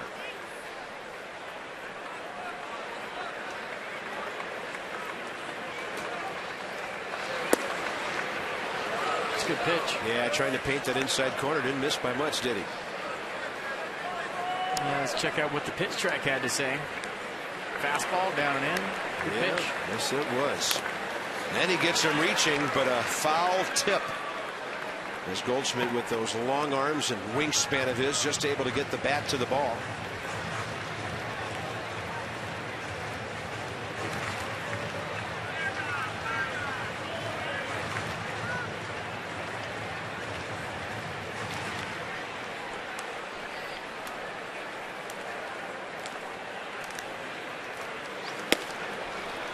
Two-out walk.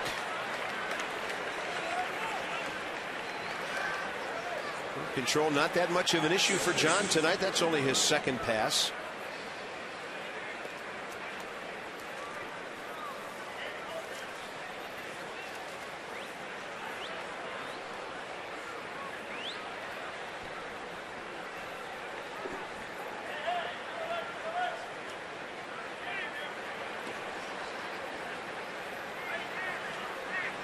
Now they start the runner, and that was such a big jump, no chance for a throw. And Paul Goldschmidt with his second big league stolen base. He was just betting on a no throw over right here. And Kurt Gibson rolling the dice and putting on first move. Goldschmidt going as soon as Lannon picked up his foot. And Jesus Flores had no shot.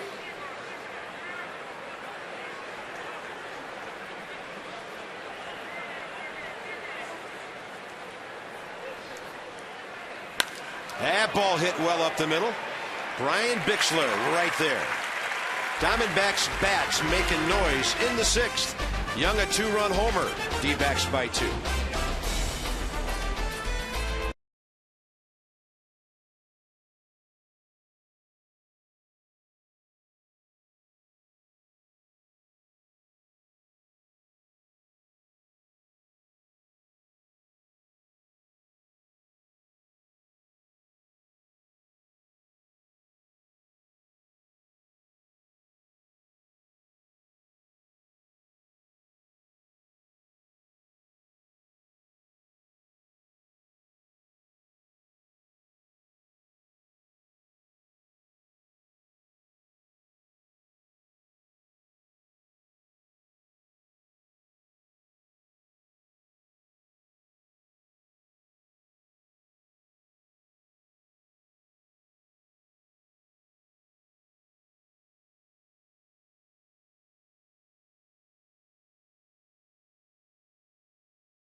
Earlier tonight, Teddy the early lead, and Abe did a little taunting down the stretch tonight. It was pretty much of a logjam there. Abe will turn a little bit to the side and taunt Tom. And by the way, then the guys turned around and watched the video board where Mark Grace, the famous winless racer from Arizona, issued a challenge to Teddy, who said bring it on. So evidently Gracie and Teddy are going to be meeting at some point next year. And I might have a nightmare about that Gracie bobblehead thing they race in Arizona tonight. They showed that on the jumbo. Oh my goodness. You should see the Randy Johnson one.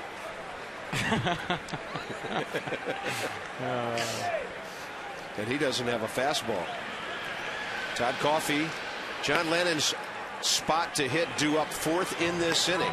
Espinosa, Gomes, and Flores 6, 7, 8.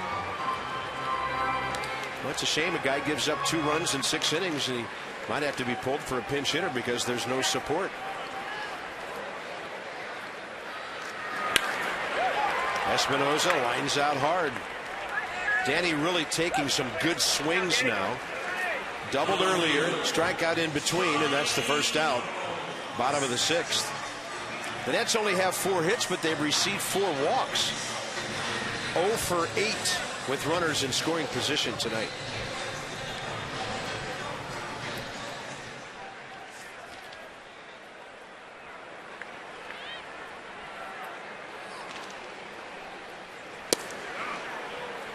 Miley throwing that fastball with some confidence right now. That was outstanding at the knees right there.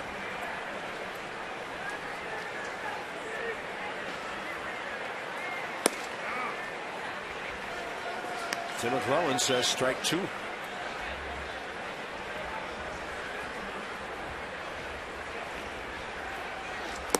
Then he goes change up. It's right-hander Brad Ziegler. And the only reason he's warming up is because Miley is approaching 90 pitches. Johnny Gromes cracks one to left, but Parra just cruises back for it. 2 down.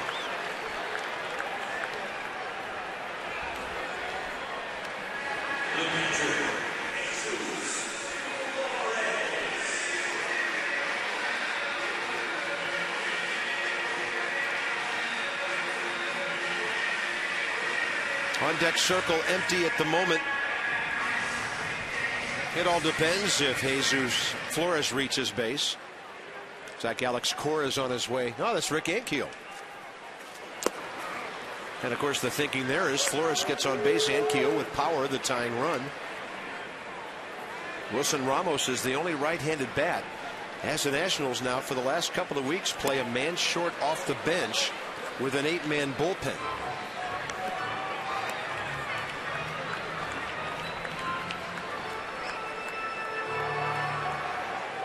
A couple more days before you get the September 1st call up. There's going to be a lot of guys on that bench.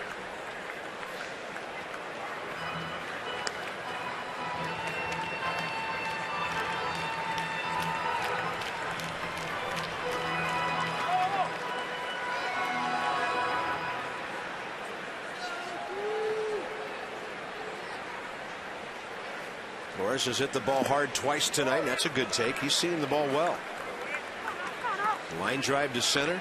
Hot shot that Ryan Roberts grabbed on a short hop at third.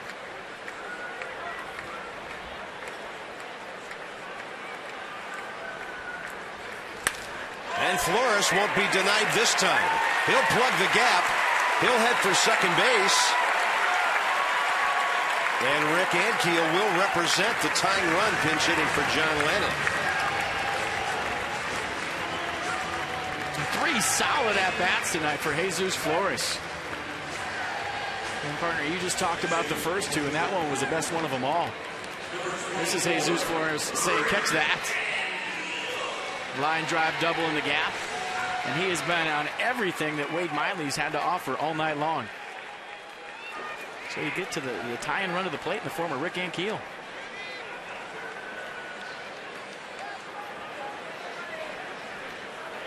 Rick Ankiel, not that much success against lefties this year. A little bit outside there.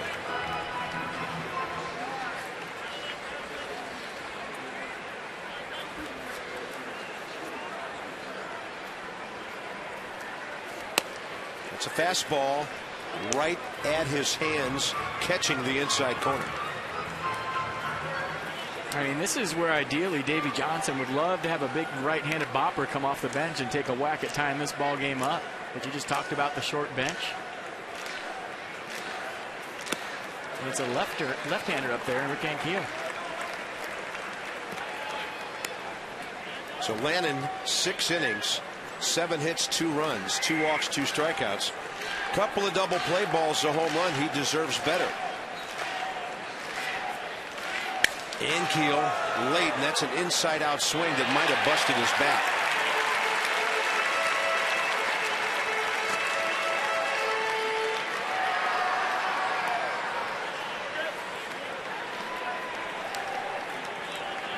And the best John can get tonight is off the hook with a no decision.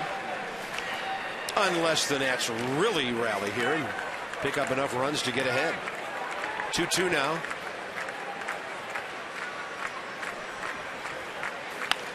And Ankiel will bounce it to Aaron Hill.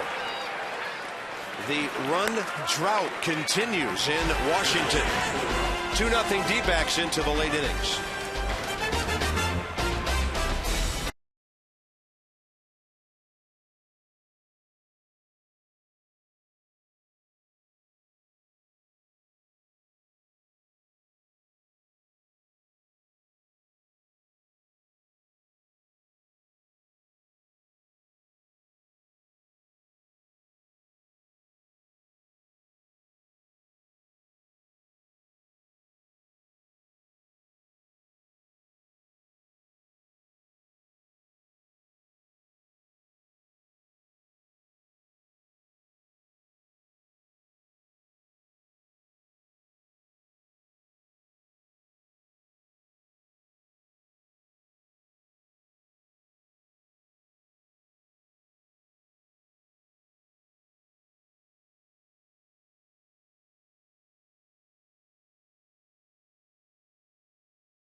Cast on Mass and brought to you by Verizon Wireless, America's largest and most reliable wireless network.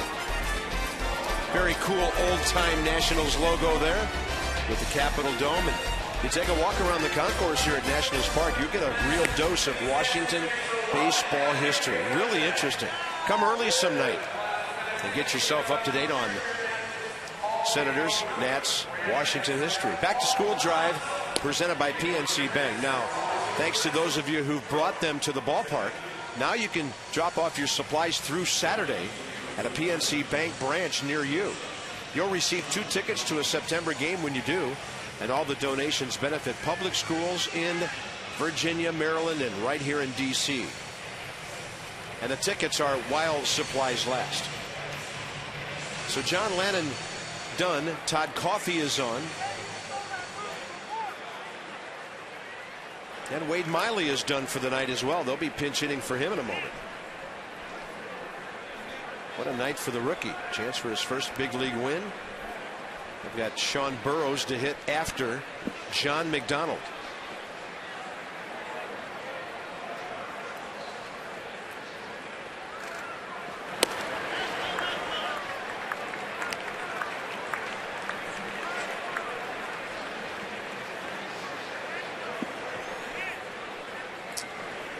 Nice job by the young man from Hammond, Louisiana tonight.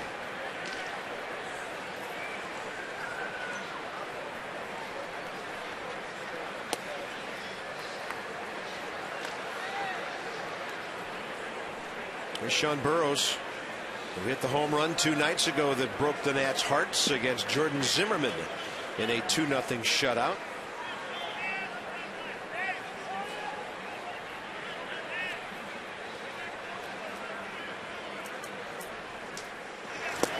Great slider by Todd Coffey, his bread and butter pitch.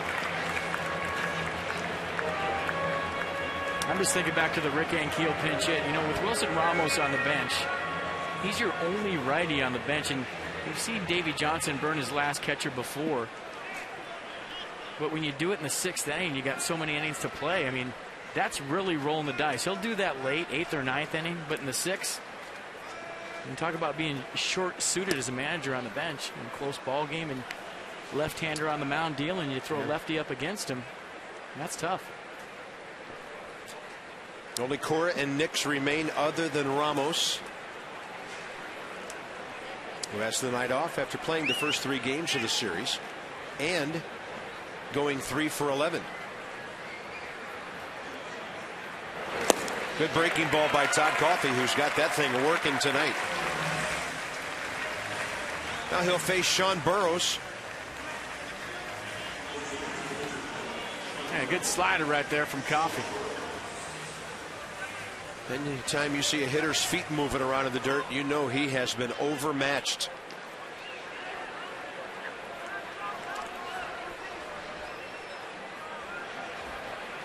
Burrow's good pinch hitter for these guys this year, 11 for 40 with an RBI. That was not a pinch home run he hit the other night. He was in the ball game. So 275 as a pinch hitter, that's about as good as it gets for a guy with a lot of ABs. And a lot of them are aggressive hitters who like to swing early in the count, late innings.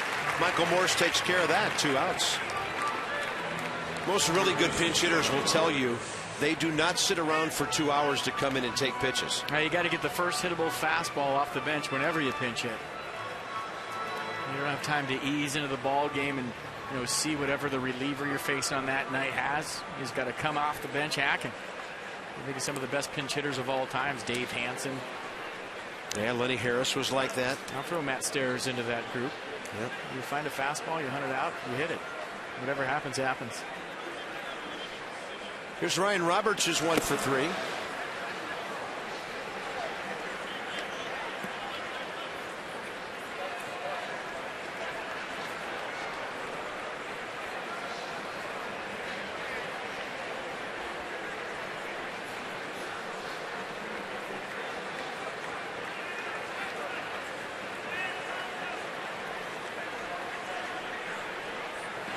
Coffey goes fastball, and Roberts late for it, counts even.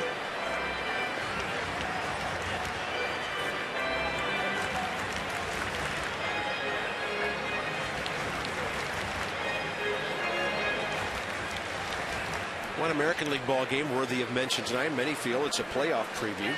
Boston at Texas. Red Sox 4-0, third inning.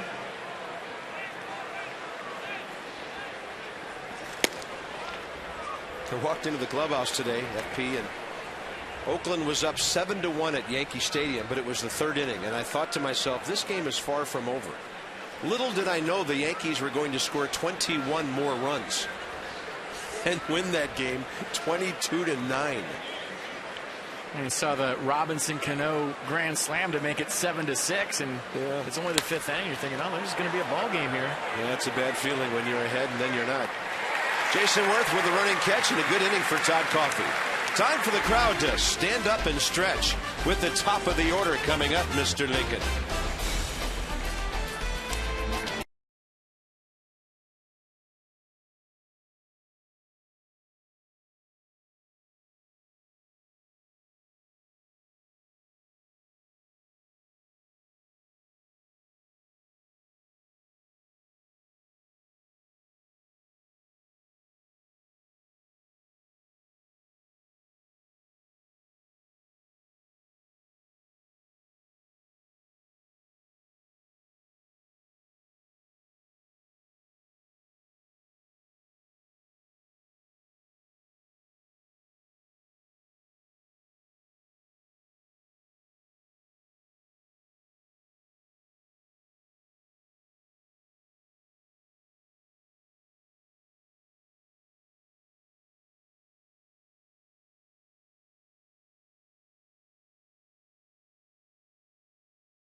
Nationals Park, 2-0 D-backs. Desmond Bixler Zimmerman coming up. And we are off to the Great American Ballpark in Cincinnati tomorrow night. Johnny Gomes and his old teammates and his ex-manager Dusty Baker. Chien-Ming Wang for the Nats. He beat the Reds pitching into the 7th inning on August 16th. Dontrell Willis. First time we've seen the D train in a couple of years. The Reds are only 2-6 in his 8 starts, and I did look at his stats today, and he is winless at 0-3 with a 4.14 ERA. 6:30 Nats Extra tomorrow night, and then some baseball from Cincinnati as Brian Shaw takes over for Arizona. I saw Chien-Ming Wang leave the clubhouse early today in his travel clothes. I think the Nats sent him ahead early to Cincinnati, anticipating some bad weather and a lot of waiting around tonight. So Chien-Ming Wang already in Cincinnati, awaiting the rest of the ball club. That has been done a lot by big league clubs over the years, and that can be a very good thing for him to be well rested. And Brian Shaw, he saw the numbers: fastball, slider, cutter, curveball. The fastball will go about 93 miles an hour, slider 83. He likes to throw the cutter. Throws it 60% of the time. Tyler Clippard starting his routine for the Nats. Hopefully anticipating a tie score at least in the 8th inning. Shaw called up from AAA Reno July 20th.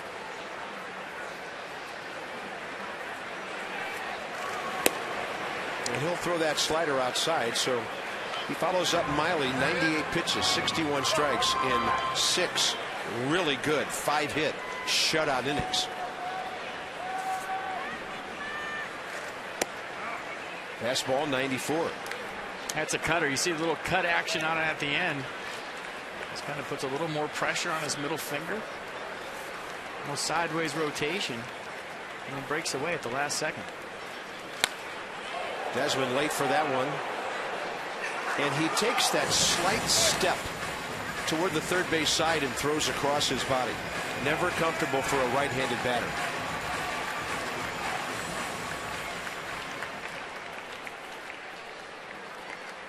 Not exactly like the Weaver boys do it, but he does take that step. There it is. Oh, and he doesn't keep from flying open, and Desmond takes a glancing blow off the shoulder. It all started with a hit by pitch.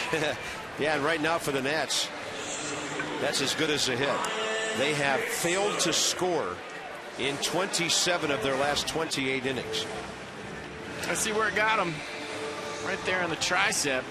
And Ian Desmond will tell you there's a dent in that baseball. Get a new one. The Chrysler Jeep Dodge and Ram summer clearance event with offers that won't last long. Hurry into your local dealership. That's our Jeep Exmo. Here's Bixler. Hit the ball well twice tonight. Base hit to left. Line drive to right, caught last time by Upton.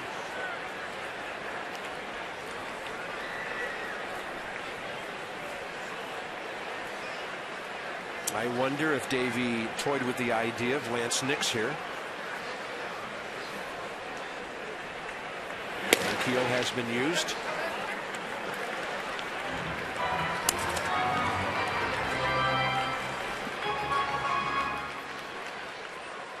If you go with Lance Nix here, you're going to have Johnny Gomes or Jason Worth playing center field.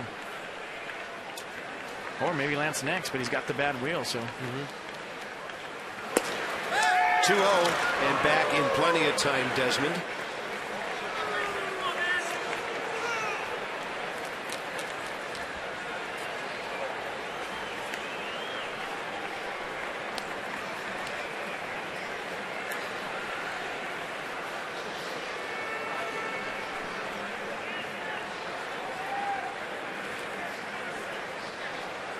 Good count for Bixler here. And he'll take a strike.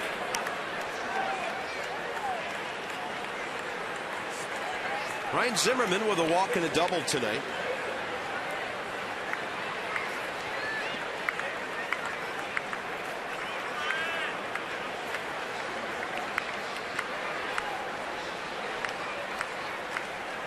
Well, Bixler with a good take, 3-1. Well, this would be a big mistake by the D-backs to put him on ahead of Zimmerman and Morse. The Nats have received 4 walks and a hit batter tonight. Stranding 8, now 9 runners to this point. I'm wondering if Davey starts Ian Desmond right here in a 3-1 count. Not a big lead, and on a step off, he'll go back. You play this one straight up. We'll see what he does. But you already got the tie-in run at the plate. I don't think there's any hurry to get to second. Bixler could run. You stay out of the double play if he hits a ground ball, but we'll see what he does. And Kirk Gibson trying to check it out too.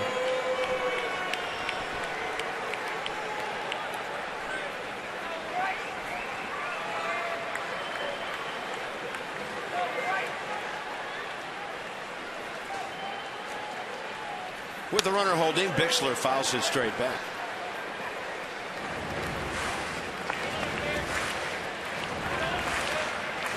And we'll see if the 3-2 count changes anything.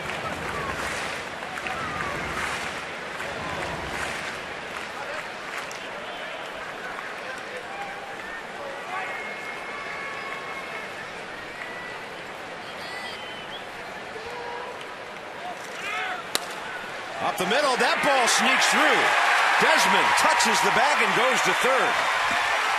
He was on the move, and even with the middle infielders moving together, Brian Bixler hits it hard enough, and he's 2 for 4. And grade A-B Brian Bixler, have a night. Desmond moving on the pitch, gets the cutter out over the plate. And this is why you roll your head, so you can find the baseball and know that it went through and go all the way to third. So runners at first and third, nobody out, game on. That 2-strike hit batter really changed the start of this inning. So Charles Nagy, the D-backs pitching coach, visiting with a dangerous hitter, chatting with the umpire and getting ready to step in. Ziegler heating up again. Best way to keep David Hernandez and J.J. Putz out of the game is to get back tied and then ahead of this team in the late innings.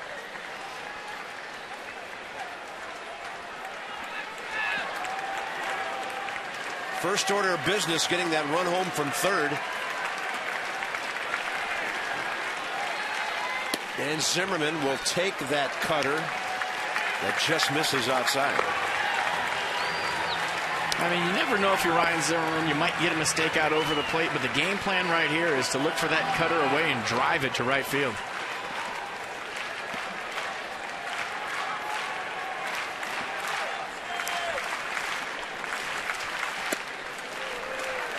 He did not cut that one. That was running in on Ryan, 2-0. Well, when you look at the chart, you see that a guy throws cutters 60% of the time. I'm going up there looking for that.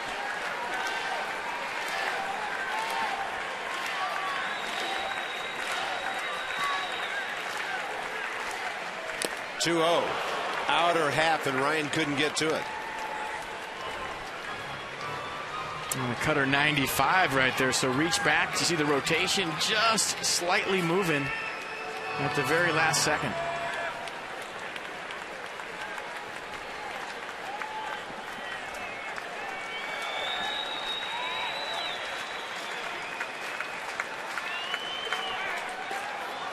And a quick move with Bixler back. Great base running speed out there for the Nats right now.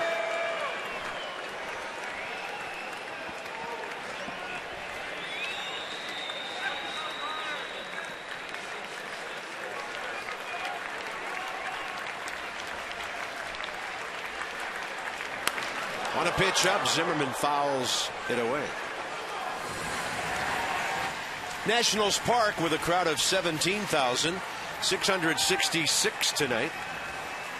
And the Nats down by 2, but 2 on, nobody out, and a 2-2 count to Ryan Zimmerman right here on Masson HD. And Aaron Hill is playing Ryan Zimmerman to pull, and anytime you have a pitch breaking away from you, you got a big hole right there.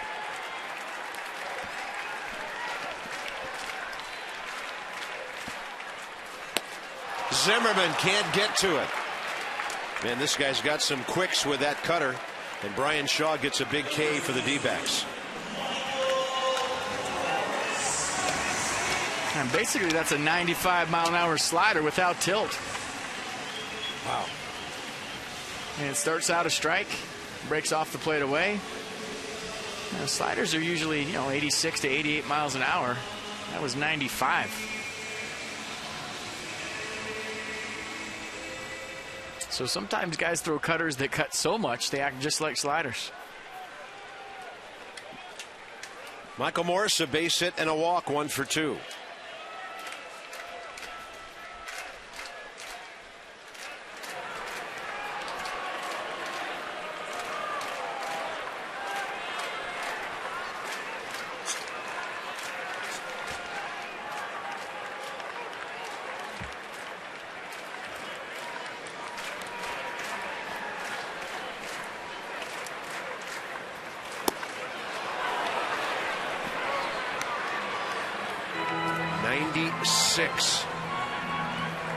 I mean, you don't see many right-handers throw this 96. Look at that.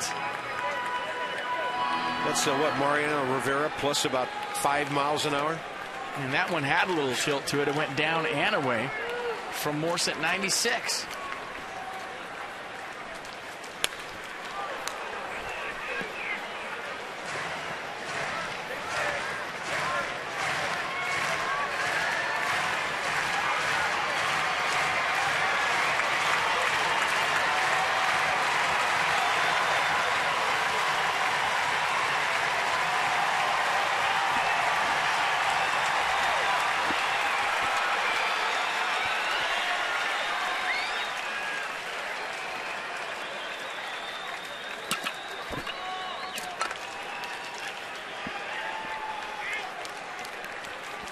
Tough count here, 0-2. Is that a live arm or what? Well, it's a big leagues. You face guys like this every night. You got to find a way to get the job done, however you do it. I mean, good teams are going to run guys out of the bullpen left and right that can throw with good arms. The ball moves all over. You see that every night. You got to fight. You got to battle. You got to find a way.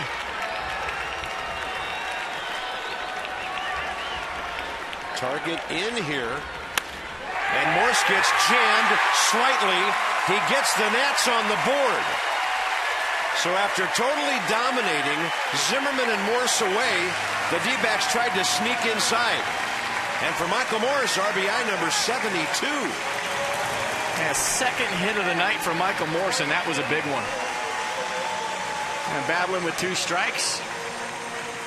He's just put the ball in play, smokes this. You look at it on the inner half, gets his hands inside of the baseball, fighting to get his hands inside, get the barrel of the ball. Line drive up the middle. Nats are on the board. Tying runs at second base now. And that is it for Shaw. Ziegler has been ready. And the Nats are battling back. Good to see some runs up there, or at least one for now. Call to the bullpen packaged by the UPS store. We love logistics.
One is home, and we invite you to check out the Potomac Nationals. Their season just about a week and a half away now from ending. They'll have their final homestand commencing a week from tomorrow, so check them out. 703-590-2311 or PotomacNationals.com. Brad Ziegler acquired July 31st from Oakland for infielder Brandon Allen. Left-handed pitcher Jordan Norberto. Had a 2.39 ERA in Oakland, 43 ball games.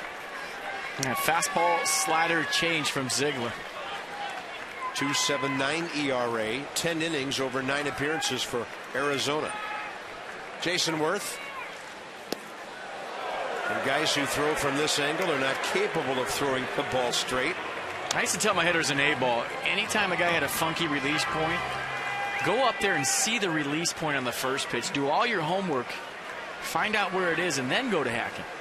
I mean, if you go up there and swing at a guy maybe that you haven't faced before that throws from down under, you lose track of where the release point is. Find it, then go to work. That's a ball and a strike. One to measure, one to rake.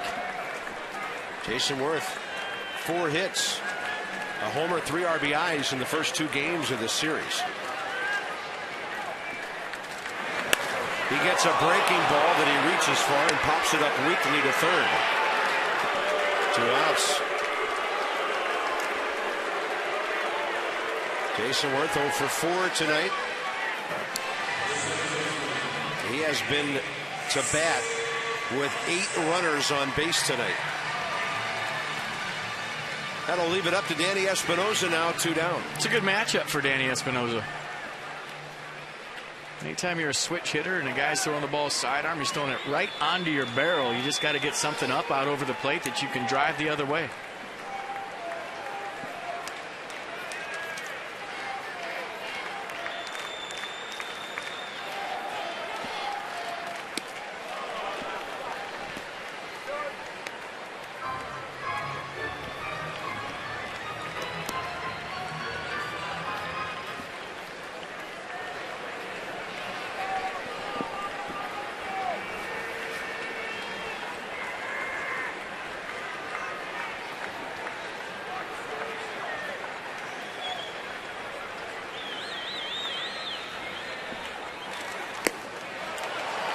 Early for the first one, late for the second one.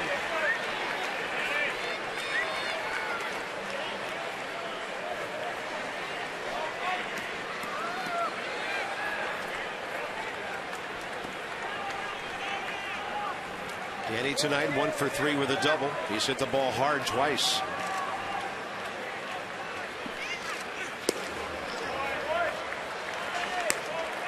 Parra extremely shallow in left field. Respecting the speed of Brian Bixler. The whole outfield's pretty shallow.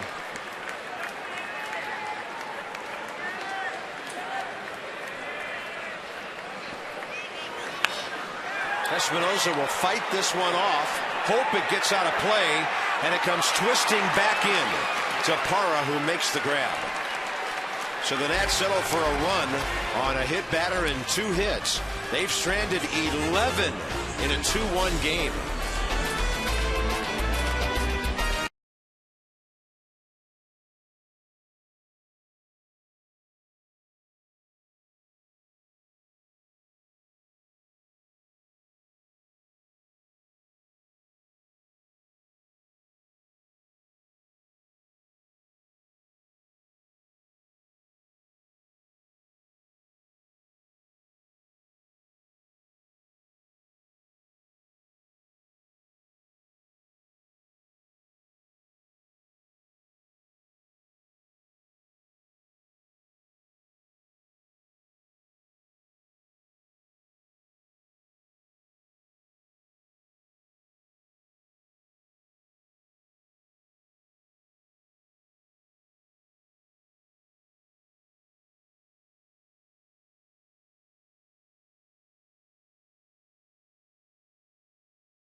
Unbelievably fair wireless service at their solution stores.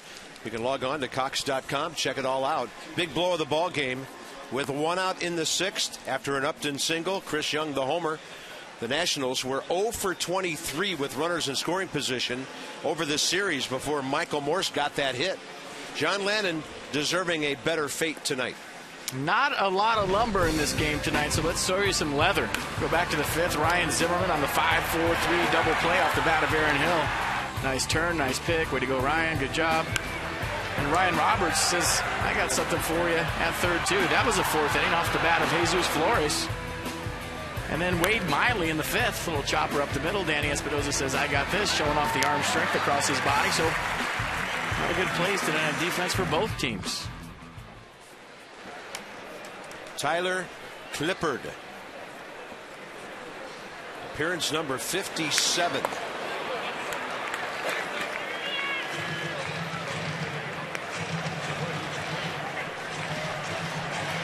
I'll tell you what, Parra just sat on the first pitch change and was all over it. And you're trying to leave earth on the first swing. He sat on it, got it, and fouled it straight back. Against a pitcher with an 0.71 ERA in his last 21 appearances. That'll be skied out to center. Bixler has help if he needs it. He'll take it with Desmond and Espinosa close by. Tonight's copyrighted telecast, presented by authority of the Washington Nationals, and may not be reproduced or retransmitted in any form, and the accounts and descriptions of this game may not be disseminated without the expressed written consent of the Washington Nationals.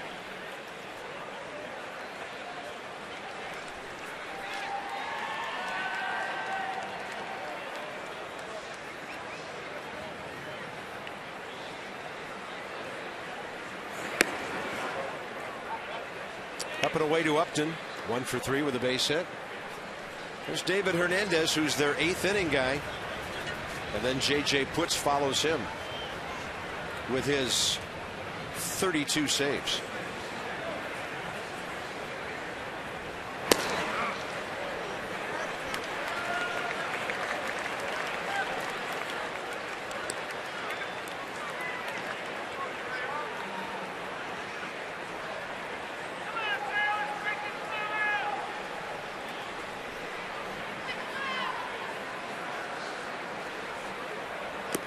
Clippard pulls out the breaking ball.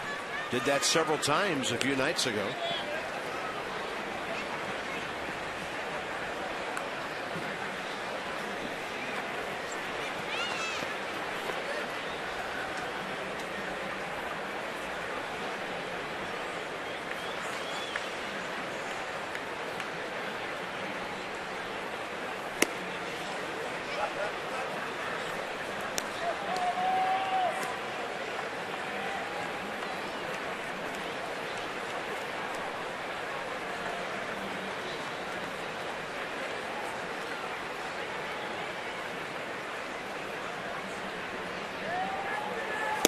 There's the changeup.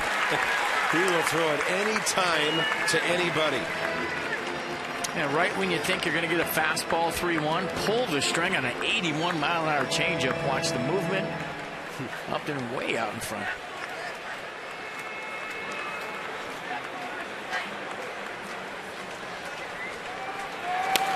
Threw him another one.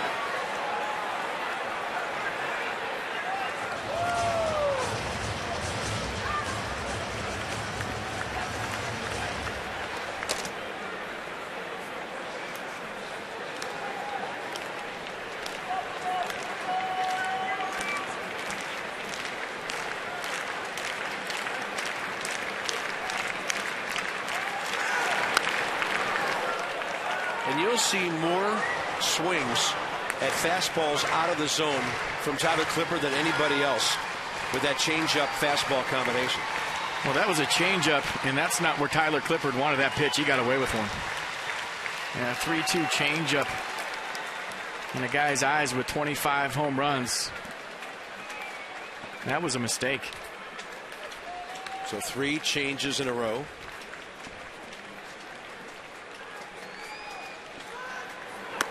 That's way upstairs. 1 on, 1 out. It is time for a Coors Light cold hard blast. Let's go back to the 6th inning. And Chris Young, 89-mile-an-hour fastball from John Lannon right out over the plate, all over it. He chose to watch it for a few minutes, and that ball was crushed. And that's our Coors Light cold hard blast. And that's the difference in this baseball game.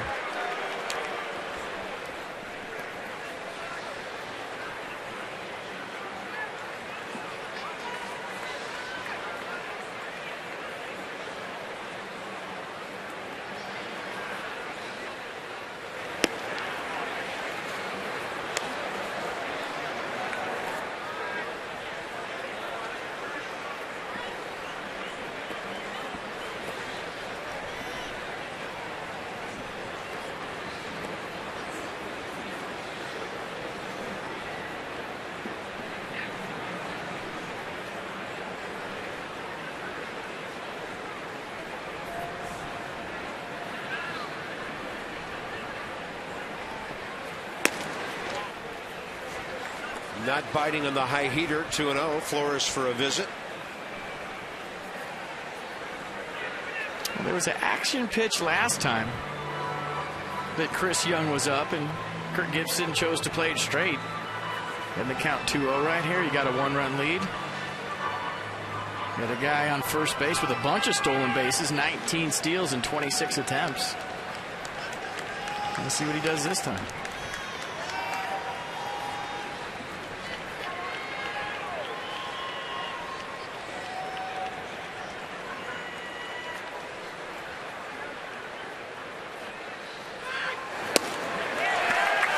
Good changeup from Clippard.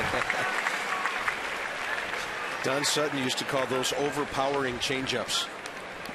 That's a great term for it. I mean, if you're Tyler Clippard, sometimes it's not a bad thing to fall behind the count because you just go to that.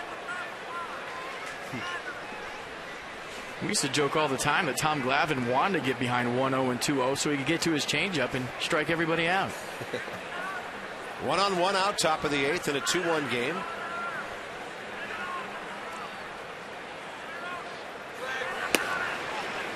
Right now, Tyler having a hard time spotting the fastball.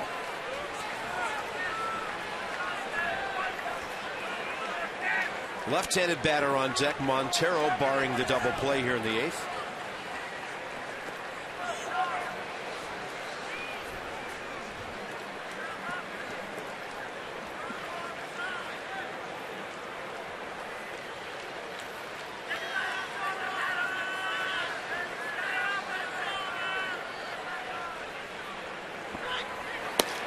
And the changeup is right on the corner. It's amazing the command he has of that pitch. Yeah, 3-1 changeup, kind of a swing back changeup right there. Starts it off the plate. You hear the grunt from Tim McCullen. You know it's a strike before he throws his arm up. Yeah, maybe the seam and a little bit of the baseball catching that corner.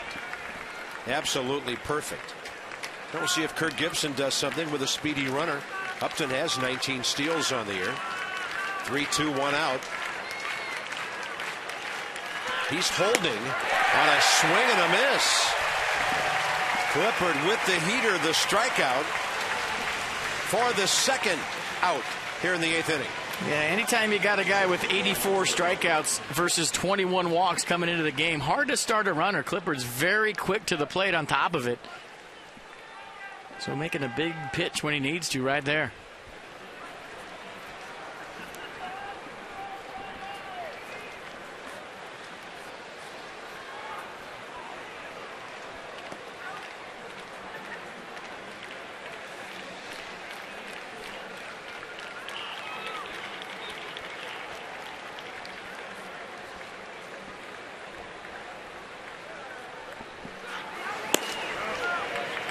And he gets a strike to Montero.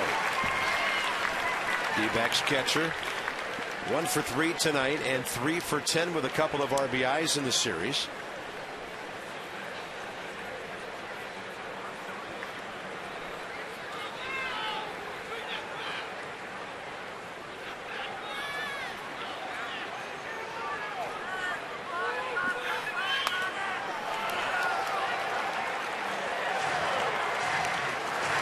Well, you see a guy offer out a fastball up in the zone.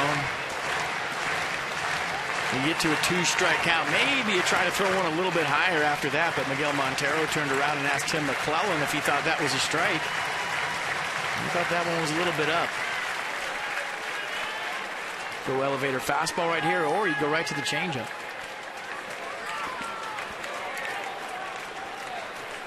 No balls and 2 strikes. And Clippard paints and doesn't get the call. And he got the hands on the hips from Tim McClellan, meaning get back on the mound, but I thought this was a good pitch. Check out the 0-2 fastball. Pitch track had it as a strike. Tim Track had it outside. 1 ball and 2 strikes.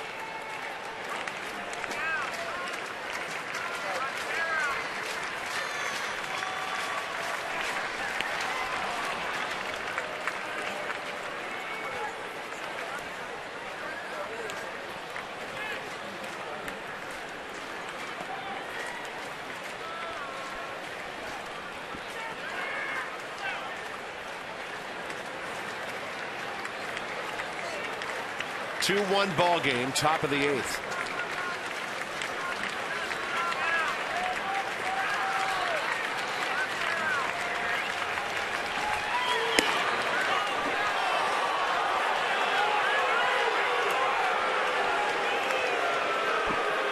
A couple of close misses right there for Tyler Clippard, not getting a call either time. And fastball away, fastball in.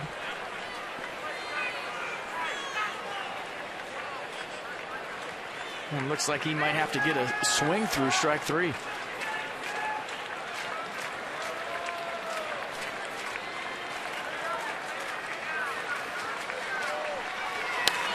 That ball is laced down the right field line, and Worth has a ways to go. Upton can fly. He's going to be sent by Matt Williams. We have a play. Flores can't reach him, and Arizona leads 3-1.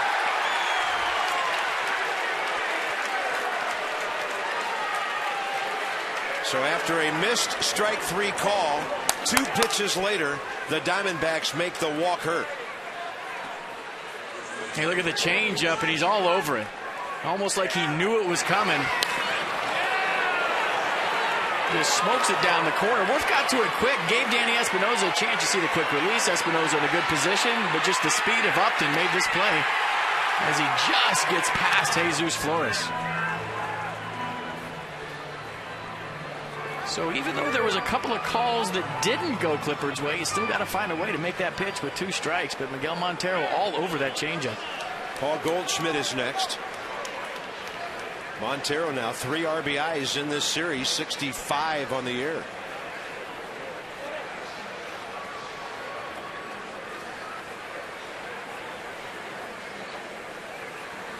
I think anytime you see a major league hitter with 2 strikes take 2 fastballs like Montero did, he's telling you he's sitting soft, even with 2. A couple of fastballs kind of locked him up. They were by him. Got the changeup out over the plate and did something with it.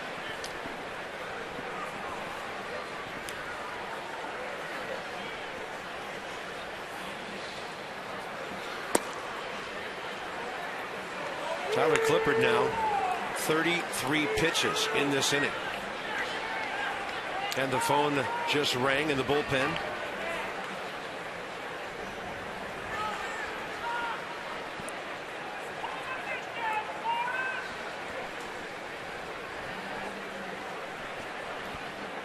Ryan Matthews is up.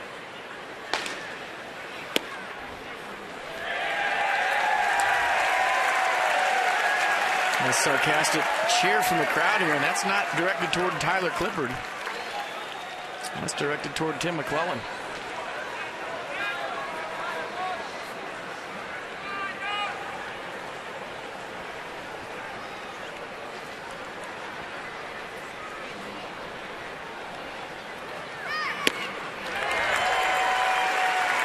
Counts back even 2-2.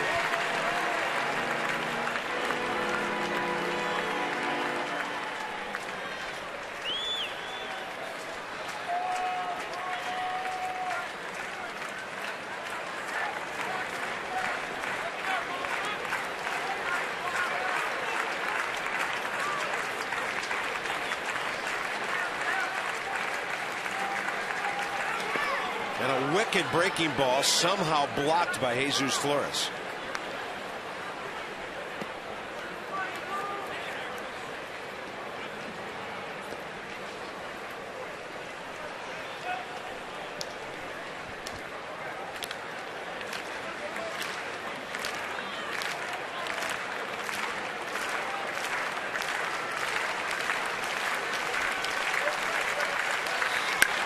Clippard throws a changeup, and that ball is crushed. It's a 3-run inning for Arizona, and they lead 5-1.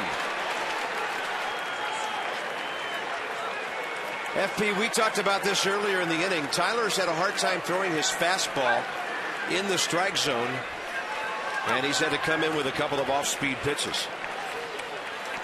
And you see the pop of Paul Goldschmidt. Let's make that our 4th drive of the game. He got a changeup out over the plate and got all of that. A 1-hopper right past Johnny and Ray. Watch where this ball ends up.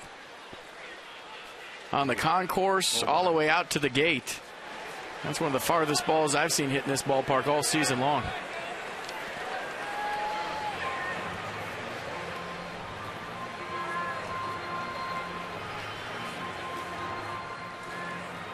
That kid is some kind of strong. 6'4", going about 250. That just made a different sound. That's 10 home runs Tyler Clippard has given up this year, and Davey Johnson's going to have to go get him. 37 pitches.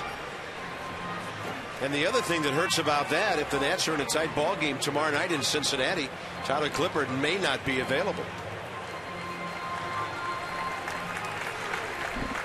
5-1 Arizona. 3-run 8th inning.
Brought to you by your local Ford dealers and by Columbiana in theaters August 26th.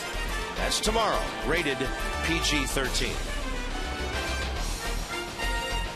Rough inning for Tyler Clippard. We're a little bit off on his pitch count. The scoreboard had added about 10 onto his count. So we will amend that as soon as we get a final total. But the 3 runs, a walk, a double, a homer, 27 pitches for Clippard.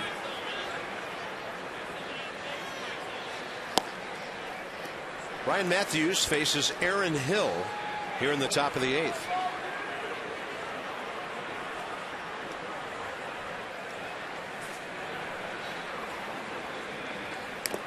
And he gets hit. Ball tailing up and in.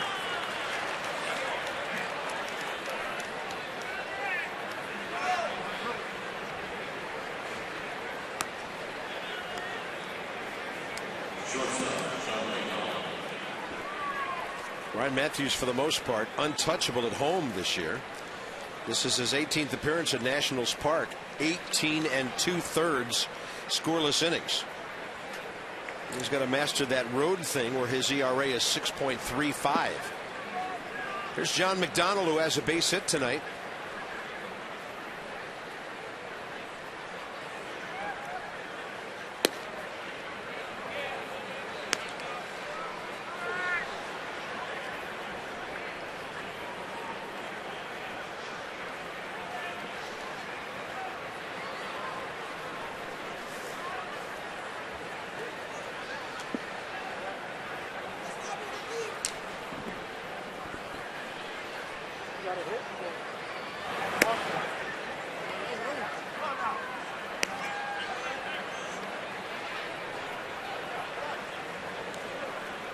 Colin Cowgill is on deck for the pitcher Ziegler.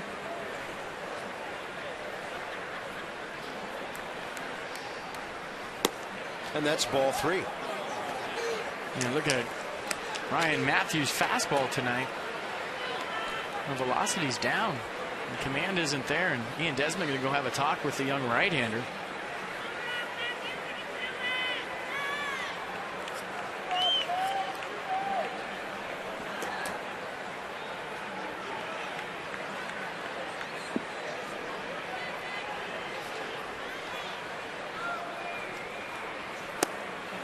4 in a row, and now it's 2 on.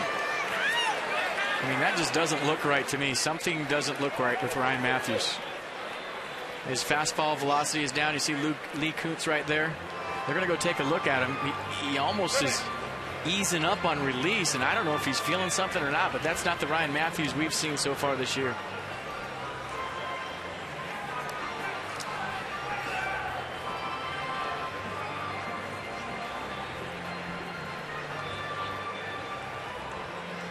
I mean, this is where, if you're Ryan Matthews, you have to be honest. If you're feeling something out there and the trainer's asking you, and you're coming off Tommy John surgery, and Davey Johnson's not taking any chances at all, and this will be it for Ryan Matthews. Who hits a batter, walks a batter, and a ball game where the Nats had just scored in the bottom of the 7th. To make it a 1-run game is now slipping away, down by 4. And it's one thing to say you want to stay in a baseball game. It's another thing to know that, you know, something's not right and you don't want to take any chances. Colin Ballister will take all of his warm-up tosses between the lines and have as much time as he needs to get ready.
Lead 5-1, 8th inning. So the ballpark has kind of had the air taken out of it with this long inning, where the ball club had just battled back. But, you know, the bottom line, several different things going on here. Offense having a hard time scoring, so John Lannon had to be pulled out of the game before you'd like him to be pulled out. And the bullpen's not going to be right on it every night. Tyler Clippard is human. There's no doubt about that. That home run from Paul Goldschmidt was one of the farthest ones I've seen all season long. But we'll keep an eye on Ryan Matthews as he leaves the game. You saw some things in his delivery that just didn't look right, kind of decelerating as he let go of the baseball. Velocity 90 miles an hour. That's a guy that throws 94, 95, 96 at times, so you just hope he's okay. So Ballister trying to gather things, and then the Nats still have 6 outs to work with.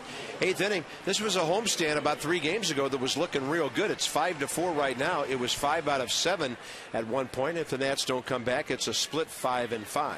And I think we're seeing why the Diamondbacks are in first place right now. Wasn't real impressed after the first night, but watching them play the last 3 games, these guys are gritty. They're tough. They don't give up. They got some good arms in that bullpen and some good arms as a starting rotation. Yeah, they don't blow you away. They're just playing really good, sound baseball.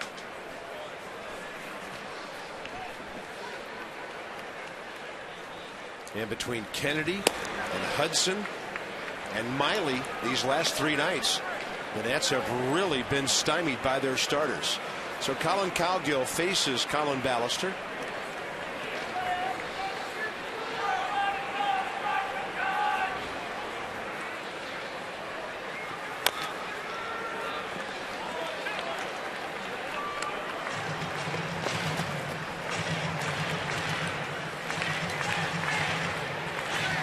Ballister's 13th appearance, 22 innings so far, 20 strikeouts.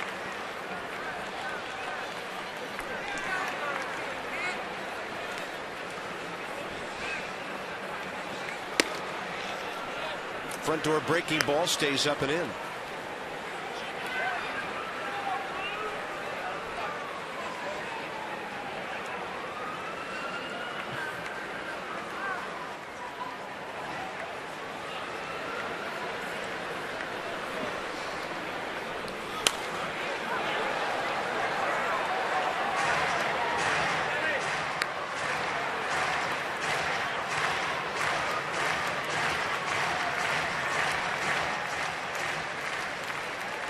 Another thing that happened 3 nights ago after the Nationals won, there were 2 games under 500, 3 games left to go on the homestand.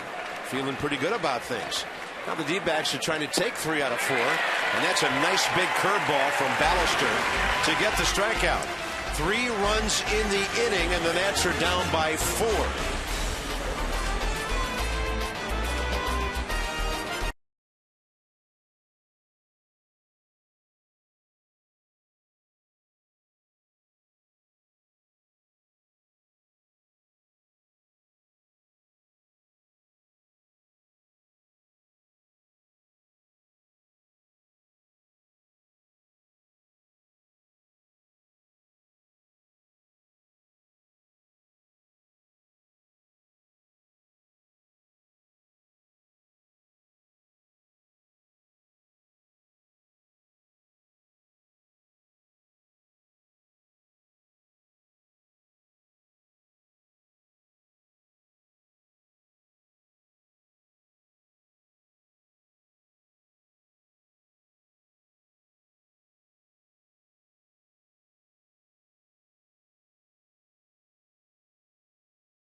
Pivotal play. We're going to go back to the 7th inning. Jason Worth at the dish. Brad Ziegler on. Pretty good slider right there. Pops him up. So kind of been the story of the night tonight. Can't get that big hit. Not just Jason Worth. A lot of Nats struggling tonight with runners in scoring position. Morgan Franklin and their clients know that pivotal plays don't just happen in sports. See who's making them in business and government at pivotalplays.com. In this series, David Hernandez has been tough, scoreless inning in their 2-0 win on Tuesday. Solid setup man for J.J. Putz.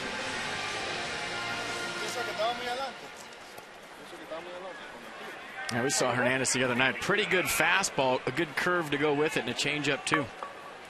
The fastball's mid to upper 90s. No fue para allá. Para allá.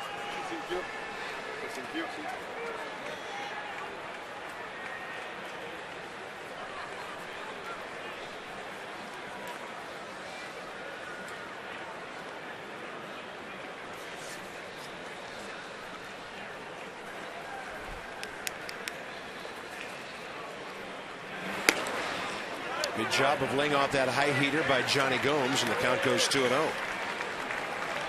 Henry Rodriguez. For the 9th, Ballister got the strikeout. They'll be hitting for him in a moment. That ball well hit by Johnny Gomes, and right at the top of the scoreboard. Missing a home run by very little, and serious pop the other way. Well, we've seen him do it before. And here we go again. 10th double of the season for Johnny Gomes. Gets himself into a 2-0 count. Count leverage. Gets something out over the plate. And when you look at Hernandez so far tonight, his velocity's down. Just 93, 94. He was 96, 97 the other night. And this just misses a home run. Look where this ball hits. Right off the green. Stays in the ballpark. And pretty good swing of the bat from Johnny Gomes. And that's why they painted that strip green several years ago. The ball shows up against it. And that is in play. Oh, it used to be white? It was kind of a silver color. And a couple of coats of paint took care of that.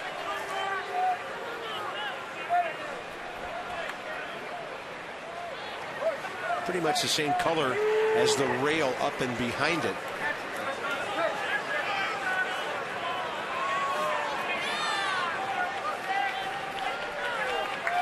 Jesus Flores has had 3 really good at-bats tonight. Finally doubled to the left center field gap last time. And he'll be reaching for this one and pop it up out there. Gerardo Parra calls off the shortstop John McDonald for the first out. And Alex Cora will be the next hitter.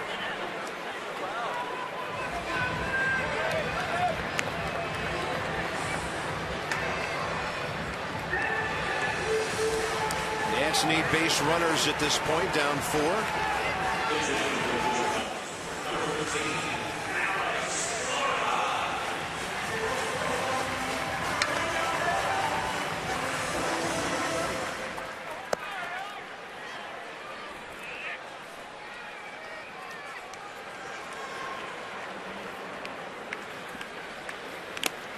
Alex has pinch hit in 2 of the 3 previous games.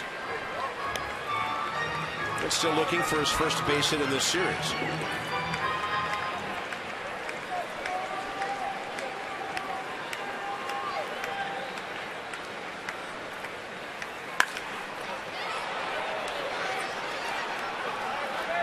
I'm talking to Alex Cora the other day. Hasn't had a lot of starts lately. We were talking about pitch hitting. For a guy that's used to working the count, seen a lot of pitches getting on base, it's tough for him to fire off some swings early in the count. He said he's really fighting the fact that when you come off the bench, you got to be ready to hit. You know, most of Alex Cora's career, he's a guy that's going to go to a 3-2 count, try to work a walk, get on base any way he can.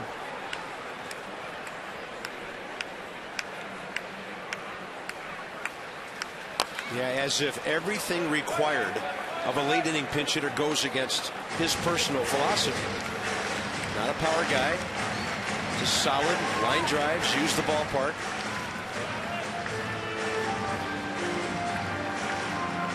And pinch hitting becomes extra tough when you haven't had a start in a long time.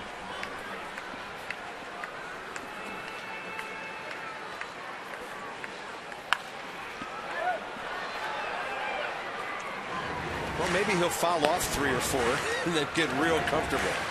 Yeah, the more pitches you see, the better your timing gets. There's no doubt about that. Dave Desmond's had a 2-time on-base evening.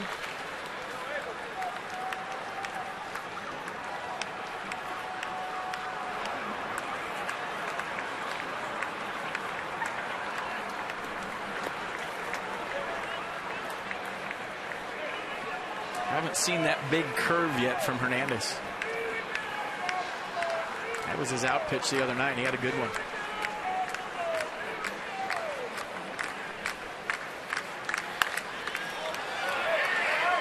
.95 on the Heat.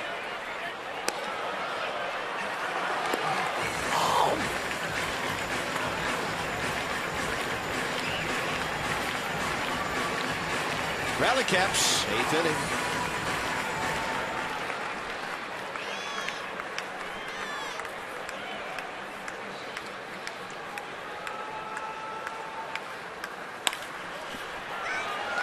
Gets that one in on his hands a bit. And Alex Cora will pop up. 2 outs. Take MLB.tv and the Nats with you everywhere you go this season. You can see every Nationals game live on demand on your computer or your favorite device. Go to Nationals.com to order. And for details, MLB.tv. Baseball everywhere.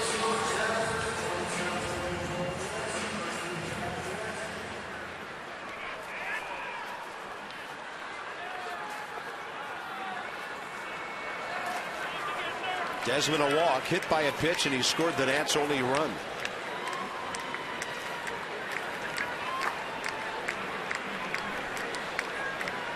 And Lance Nix for Brian Bixler next.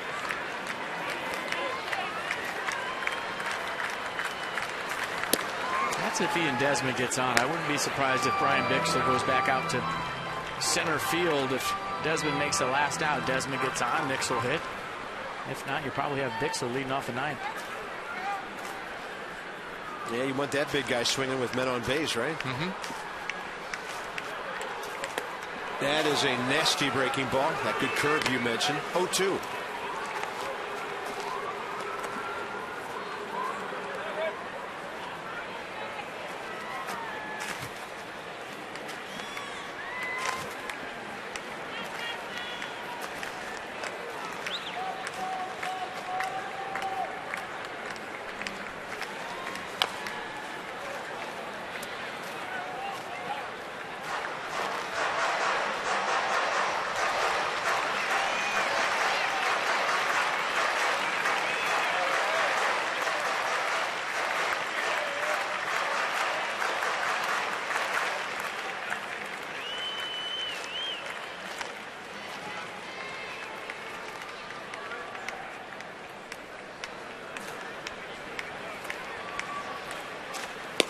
Desmond can't get to the breaker. And that'll do it. And Miguel Montero just got reminded there were 3 outs. Ninth inning coming up. 5-1 Arizona.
Started our show tonight talking about our good friend Mike Flanagan, and we miss him terribly, but we want you to see a very special thing that he did, and that was back in '91 when they were closing Memorial Stadium in Baltimore. He was called upon to come and end the proceedings. He gets Bergman of the Tigers on a big breaking ball, and he wasn't done yet. Capacity crowd saying goodbye to the old lady on 33rd Street there. And then another K. What a moment. Now, the Orioles would lose that ball game because it had to go to the bottom of the ninth. But what a great moment for Flanny to give those Oriole fans to close that ballpark where so many great teams had won championships. And what a great honor. All but 3 of those seasons with the O's. Cy Young, great teammate, a man of humor, a man of words, a voracious reader. I heard a writer talking today about how they exchanged books all the time and really enjoyed the literary aspect of it. And you remember the notebook he had when we did those Orioles series of all the misspeaks from announcers across the country? And he started reading them to us before the game, and we were just dying. I forgot about that. So throughout his career as a broadcaster, or even as a player, when he was in the clubhouse and he heard an announcer, he would write something down that he thought they said that was funny, and he kept a book of it, and he showed you and I. Yeah, that was and we were in stitches up here. Yeah. And unfortunately, I think I was on that list. I'm sure I was too. Ryan Roberts, top of the ninth, against Henry Rodriguez. All right, 5-1 ball game. How does Henry motivate himself to throw strikes here? It's a big league game. I know That's you shouldn't. simple. Well, my point is you shouldn't have to, but we seldom see a 1-2-3 inning. It would be nice. Well, nobody wants it more than Henry Rodriguez. Right there, that free and easy 96. 50 strikeouts, 37 walks in 48 innings. The league's only hitting .225 against him. But because of the walks, the ERA is 4.28. When he gives up a hit, it hurts because men have been put on base. So let's see if we can get a little building block going here tonight. Well, I think he did a nice job the other night. Was it last night when he came in, intentionally walked the bases loaded, Livan Hernandez, and then he got out of it. He gave up a base hit, and it turned out to be a big base hit, but he threw strikes. He attacked the strike zone. They gave up the 2-run hit to Montero, walked Chris Young, and then got over Bay and Hill. Now, all in all, I thought it was a pretty good outing for Henry Rodriguez last night.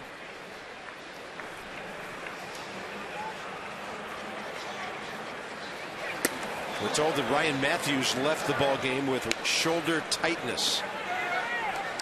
And that's the second time in a week he's had a bit of discomfort with that shoulder. 3-2.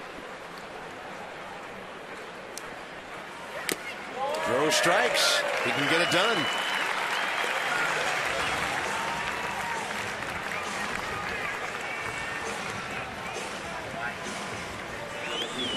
Check it out one more time. There's the fastball. Roberts with a big swing, and that was by him.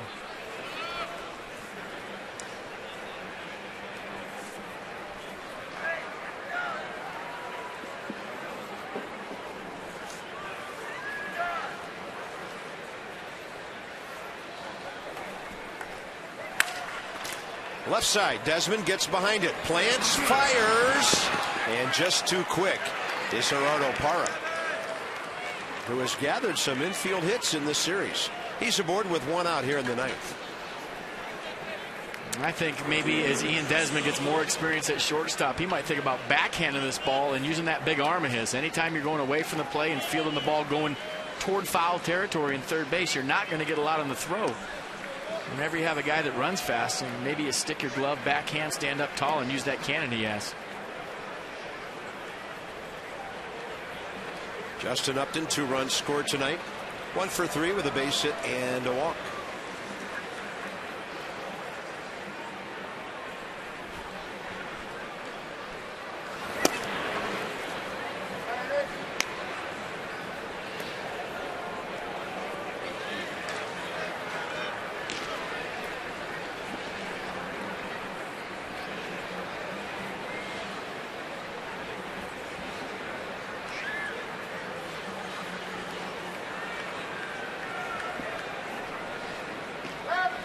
Runner goes and a big jump and a breaking ball. No chance for Flores to do anything.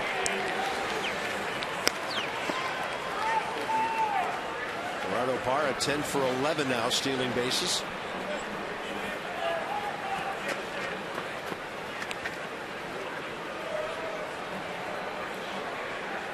I'm sure Kirk Gibson and the Diamondbacks think that's a big run. It takes away the grand slam in the bottom of the ninth. A 5-run lead is way better than a 4-run lead.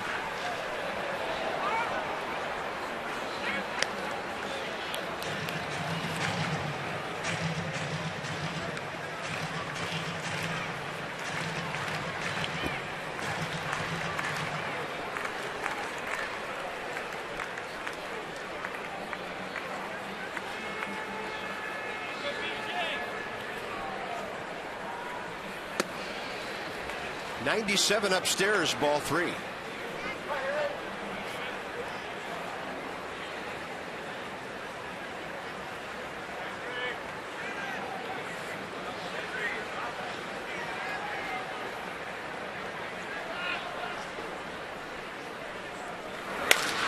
That ball bounced. Rodriguez might have gotten a piece of it, spinning on Danny Espinosa, and runners will be at first and third with one out.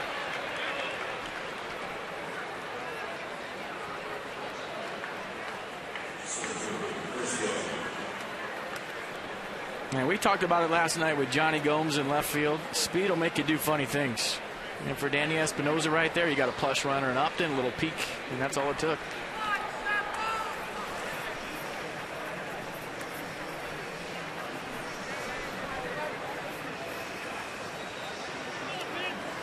Danny Espinosa will be given an error. His 12th of the year.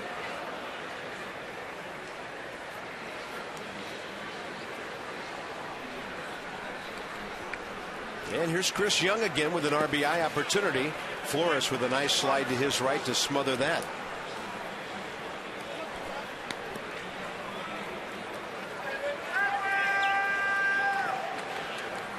Now, one thing I would really work on with Henry Rodriguez, not so much the command, the control, that's pretty obvious at times, but the tempo when he comes into a baseball game. I mean, it comes to a grinding halt, and it's not because he's throwing balls. It's how much time he takes between pitches, and I think he's trying to slow the game down for himself.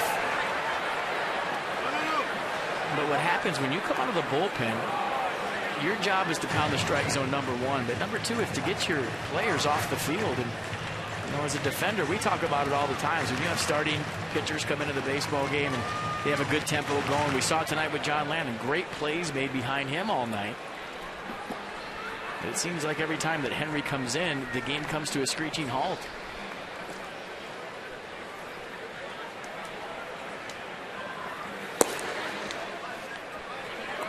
And maybe he finds a happy medium there where you pick up the tempo, you pick up the pace a little bit, but mentally, you know, you slow the game down. Two balls and a strike to Chris Young. So Rodriguez 15 pitches already. That ball is laced out toward the bullpen. Gomes waiting for it.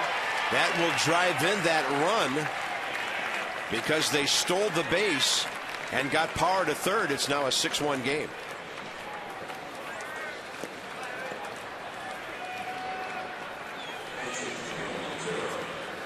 Three RBI night for Chris Young. That gets him up to 60 on the year.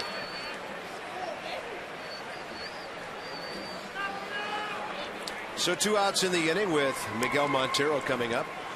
Tomorrow night from Cincinnati, Chin-Ming Wong. 6th start as a Nat. And a 2-2 record. He'll be facing Dontrell Willis, who's 0-3 and making his 9th start for the Reds. The Cincinnati Reds, who are 13 games out in the Central now, with the 1st of September looming.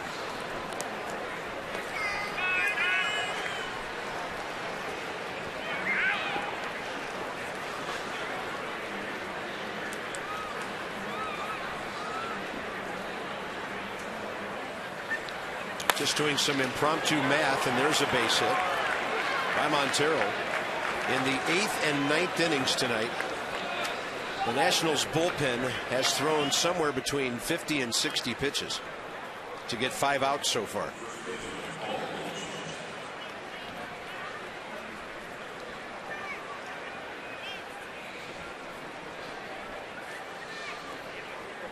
And you folks might remember a couple of nights ago we were featuring the bullpen in some of our opening segments about how untouchable they had been against Cincinnati and the Phillies.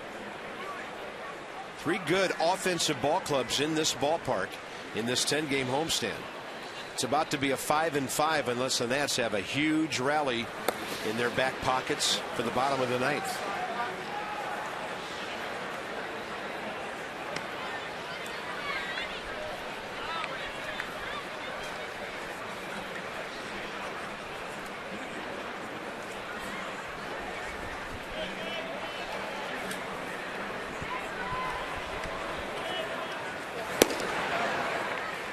That's a fastball low and away.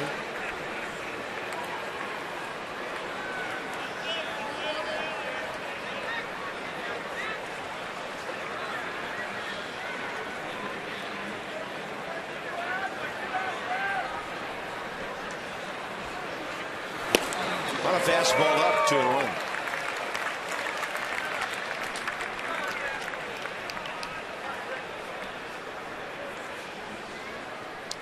Zimmerman's going to bat in the ninth. Morse will.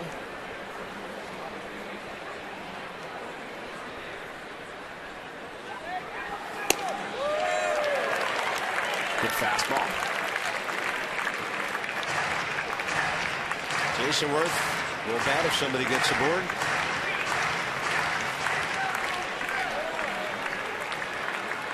Those are what we call the do-ups, and believe me, they're due. Low and away, 3-2.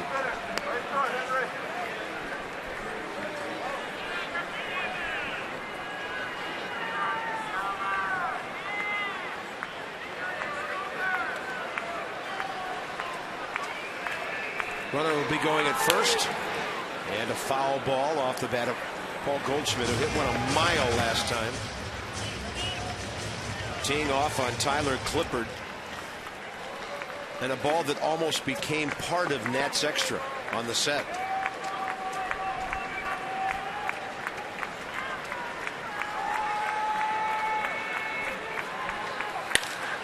Right up the middle, it hits the bag. And the Diamondbacks have scored again. That was 98 coming in, about 105 going out. 3 RBI night for Goldschmidt and Chris Young. And Arizona turning this one into a laugher for them at 7-1.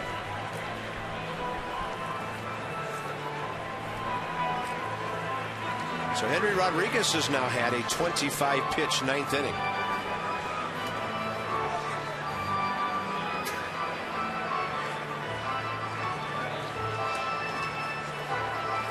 Mid-Atlantic Sports Report returns tomorrow at 5:30. Tom Davis, Phil Wood, Dave Johnson, Mel Antonin, all the latest news on the Nats and the rest of the league. It's the Mid-Atlantic Sports Report on Masson HD tomorrow.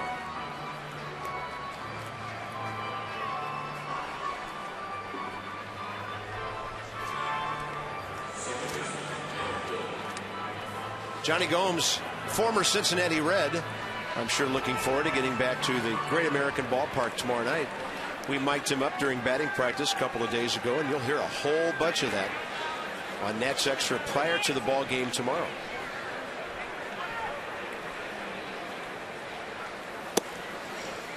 Ball one.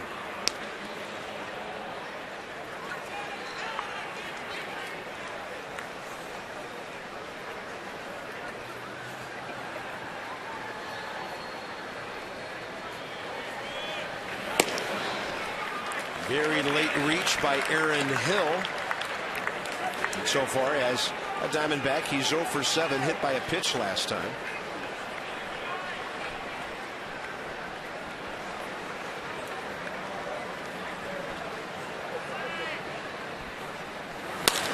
And that ball's up the middle. It's 8-1 Arizona. They've now scored 6 runs in the last 2 innings. 2 very long innings for the Nats bullpen.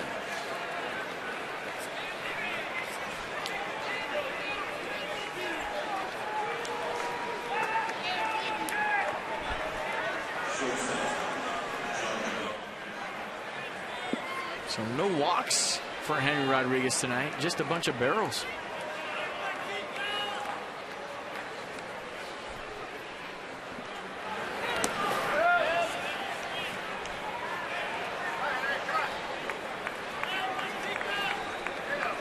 So in the last 2 innings, 3 runs on 2 hits in the 8th, 3 more here in the 9th.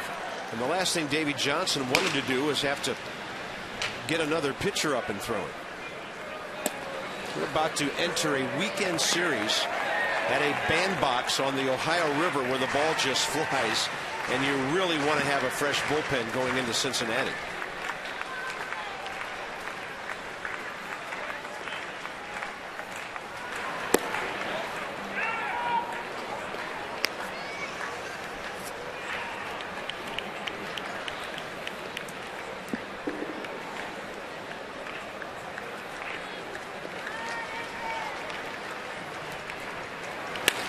And a breaking ball pulled in the left.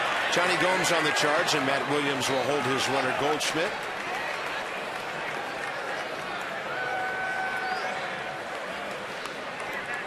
5 hits in the inning now for Arizona. And by the way, every run in this inning unearned because of the error charged to Danny Espinosa.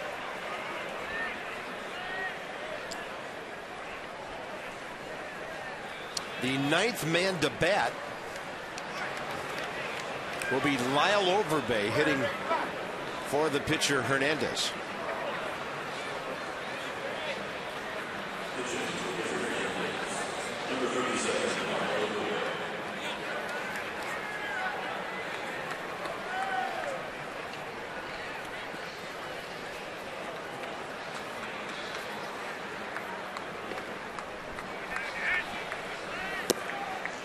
Rodriguez, ball 1.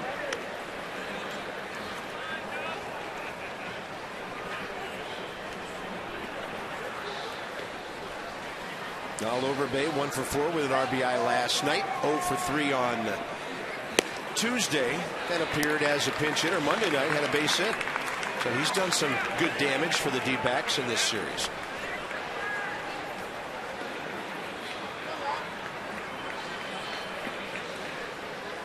Arizona last 2 innings, a total of 17 hitters.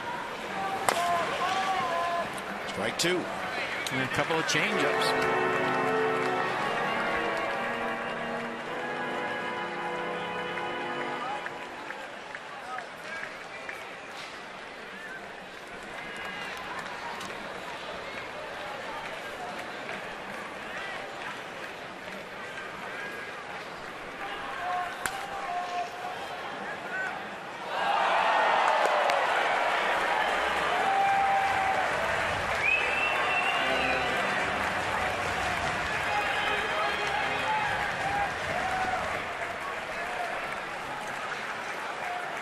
Six pitches here in the 9th. Blows it by him. Strikes out the first and the last batter. And the D-backs, have they put it away? We'll see if the Nats have a miracle.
Mason, 9th inning update. The numbers speak for themselves. 8-1 as Arizona goes nuts these last couple of innings. Hit after hit, run after run, and the Nationals had plenty of opportunities. Not over yet, but just haven't been able to convert. Well, that's what it goes back to. You know, forget these last 2 innings. Nationals has a big opportunity in the ballgame. 1 for 14, 1 for 17 now with runners in scoring position, Johnny. 4 doubles on the night, several times with runners out there on second base, and just couldn't make contact. A lot of strikeouts. All right, let's go back up to Bob and FP for the bottom of the 9th. The Nationals need 7 to tie, 8 to win this thing. All right, gentlemen. Yeah, the numbers look daunting. Micah Owings will be the Arizona pitcher, their 5th of the night, to try to nail this thing down. His 24th game, veteran right-hander, 29 years of age. With Arizona back in 07-08, 2 years in Cincinnati. And now back with the D-backs, who signed him as a minor league free agent in January. Fastball slider change from Owings. Opponent's hitting .216 against him. Well, the D-backs, relentless pursuer, the Giants, just now getting underway at home against Houston. Ryan Vogel's song for San Fran. And the D-backs will do no worse than lead by 2.5 for a while, couple of hours, and Maybe eventually 2 or 3 at the end of the night. Ball pulled left side by Brian Bixler. Ryan Roberts on a close play, 1 out.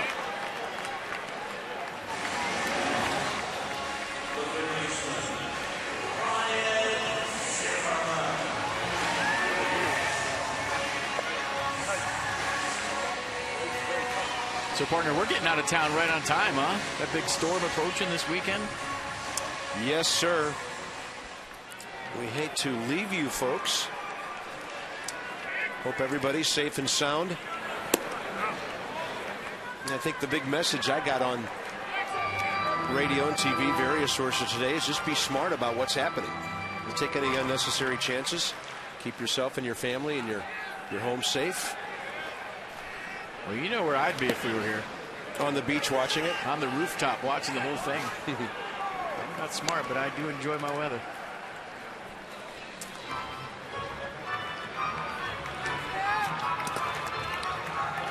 A walk and a double to Zimmerman tonight.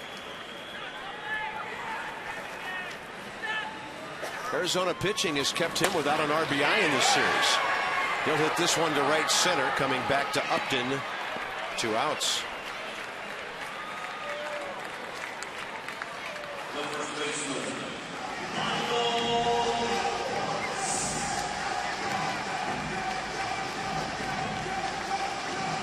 And the Nats' final hope will be Michael Morse.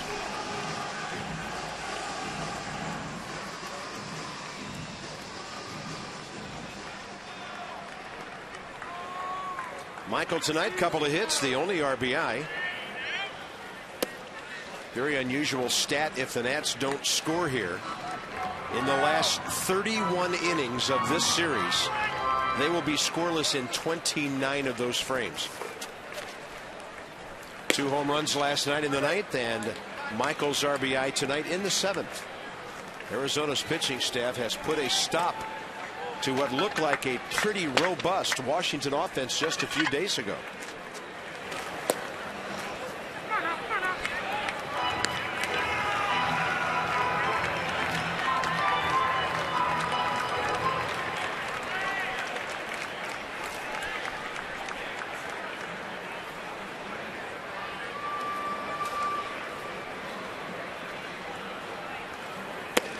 And Morse will take a 3-0 pitch in there.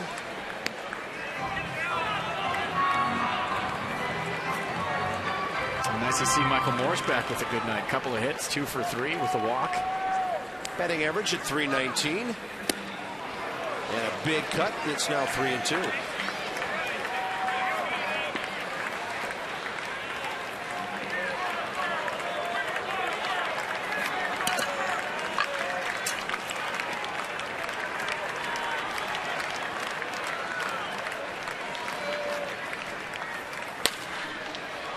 Step into that one, foul it out of play. Hope you can join us tomorrow night at 7 o'clock. It'll be Dontrell Willis for the Reds and Chin-Ming Wong for the Nationals. And Dontrell Willis 0-3 with a 4.14. Opponents hitting .283 against him. But another lefty for the Nats. Michael Morse is going to be punched out in less than emphatic fashion by Tim McClelland, and the ball game's over. 8-1 Arizona. Tim McClelland's been rough back there tonight for both teams. I think a 3-2 pitch to Morse. I guess at this time of the game he's looking to go home. So it's a 5-5 homestand for the Nats that was 5-2 at one point, and the final score tonight 8-1 Arizona. Join us tomorrow night. The Nats begin a road trip, 3 in Cincinnati and then 3 in Atlanta. This has been a presentation of Masson. Nats Extra, Johnny and Ray right here at the ballpark coming right up. And from the booth, so long for just a while.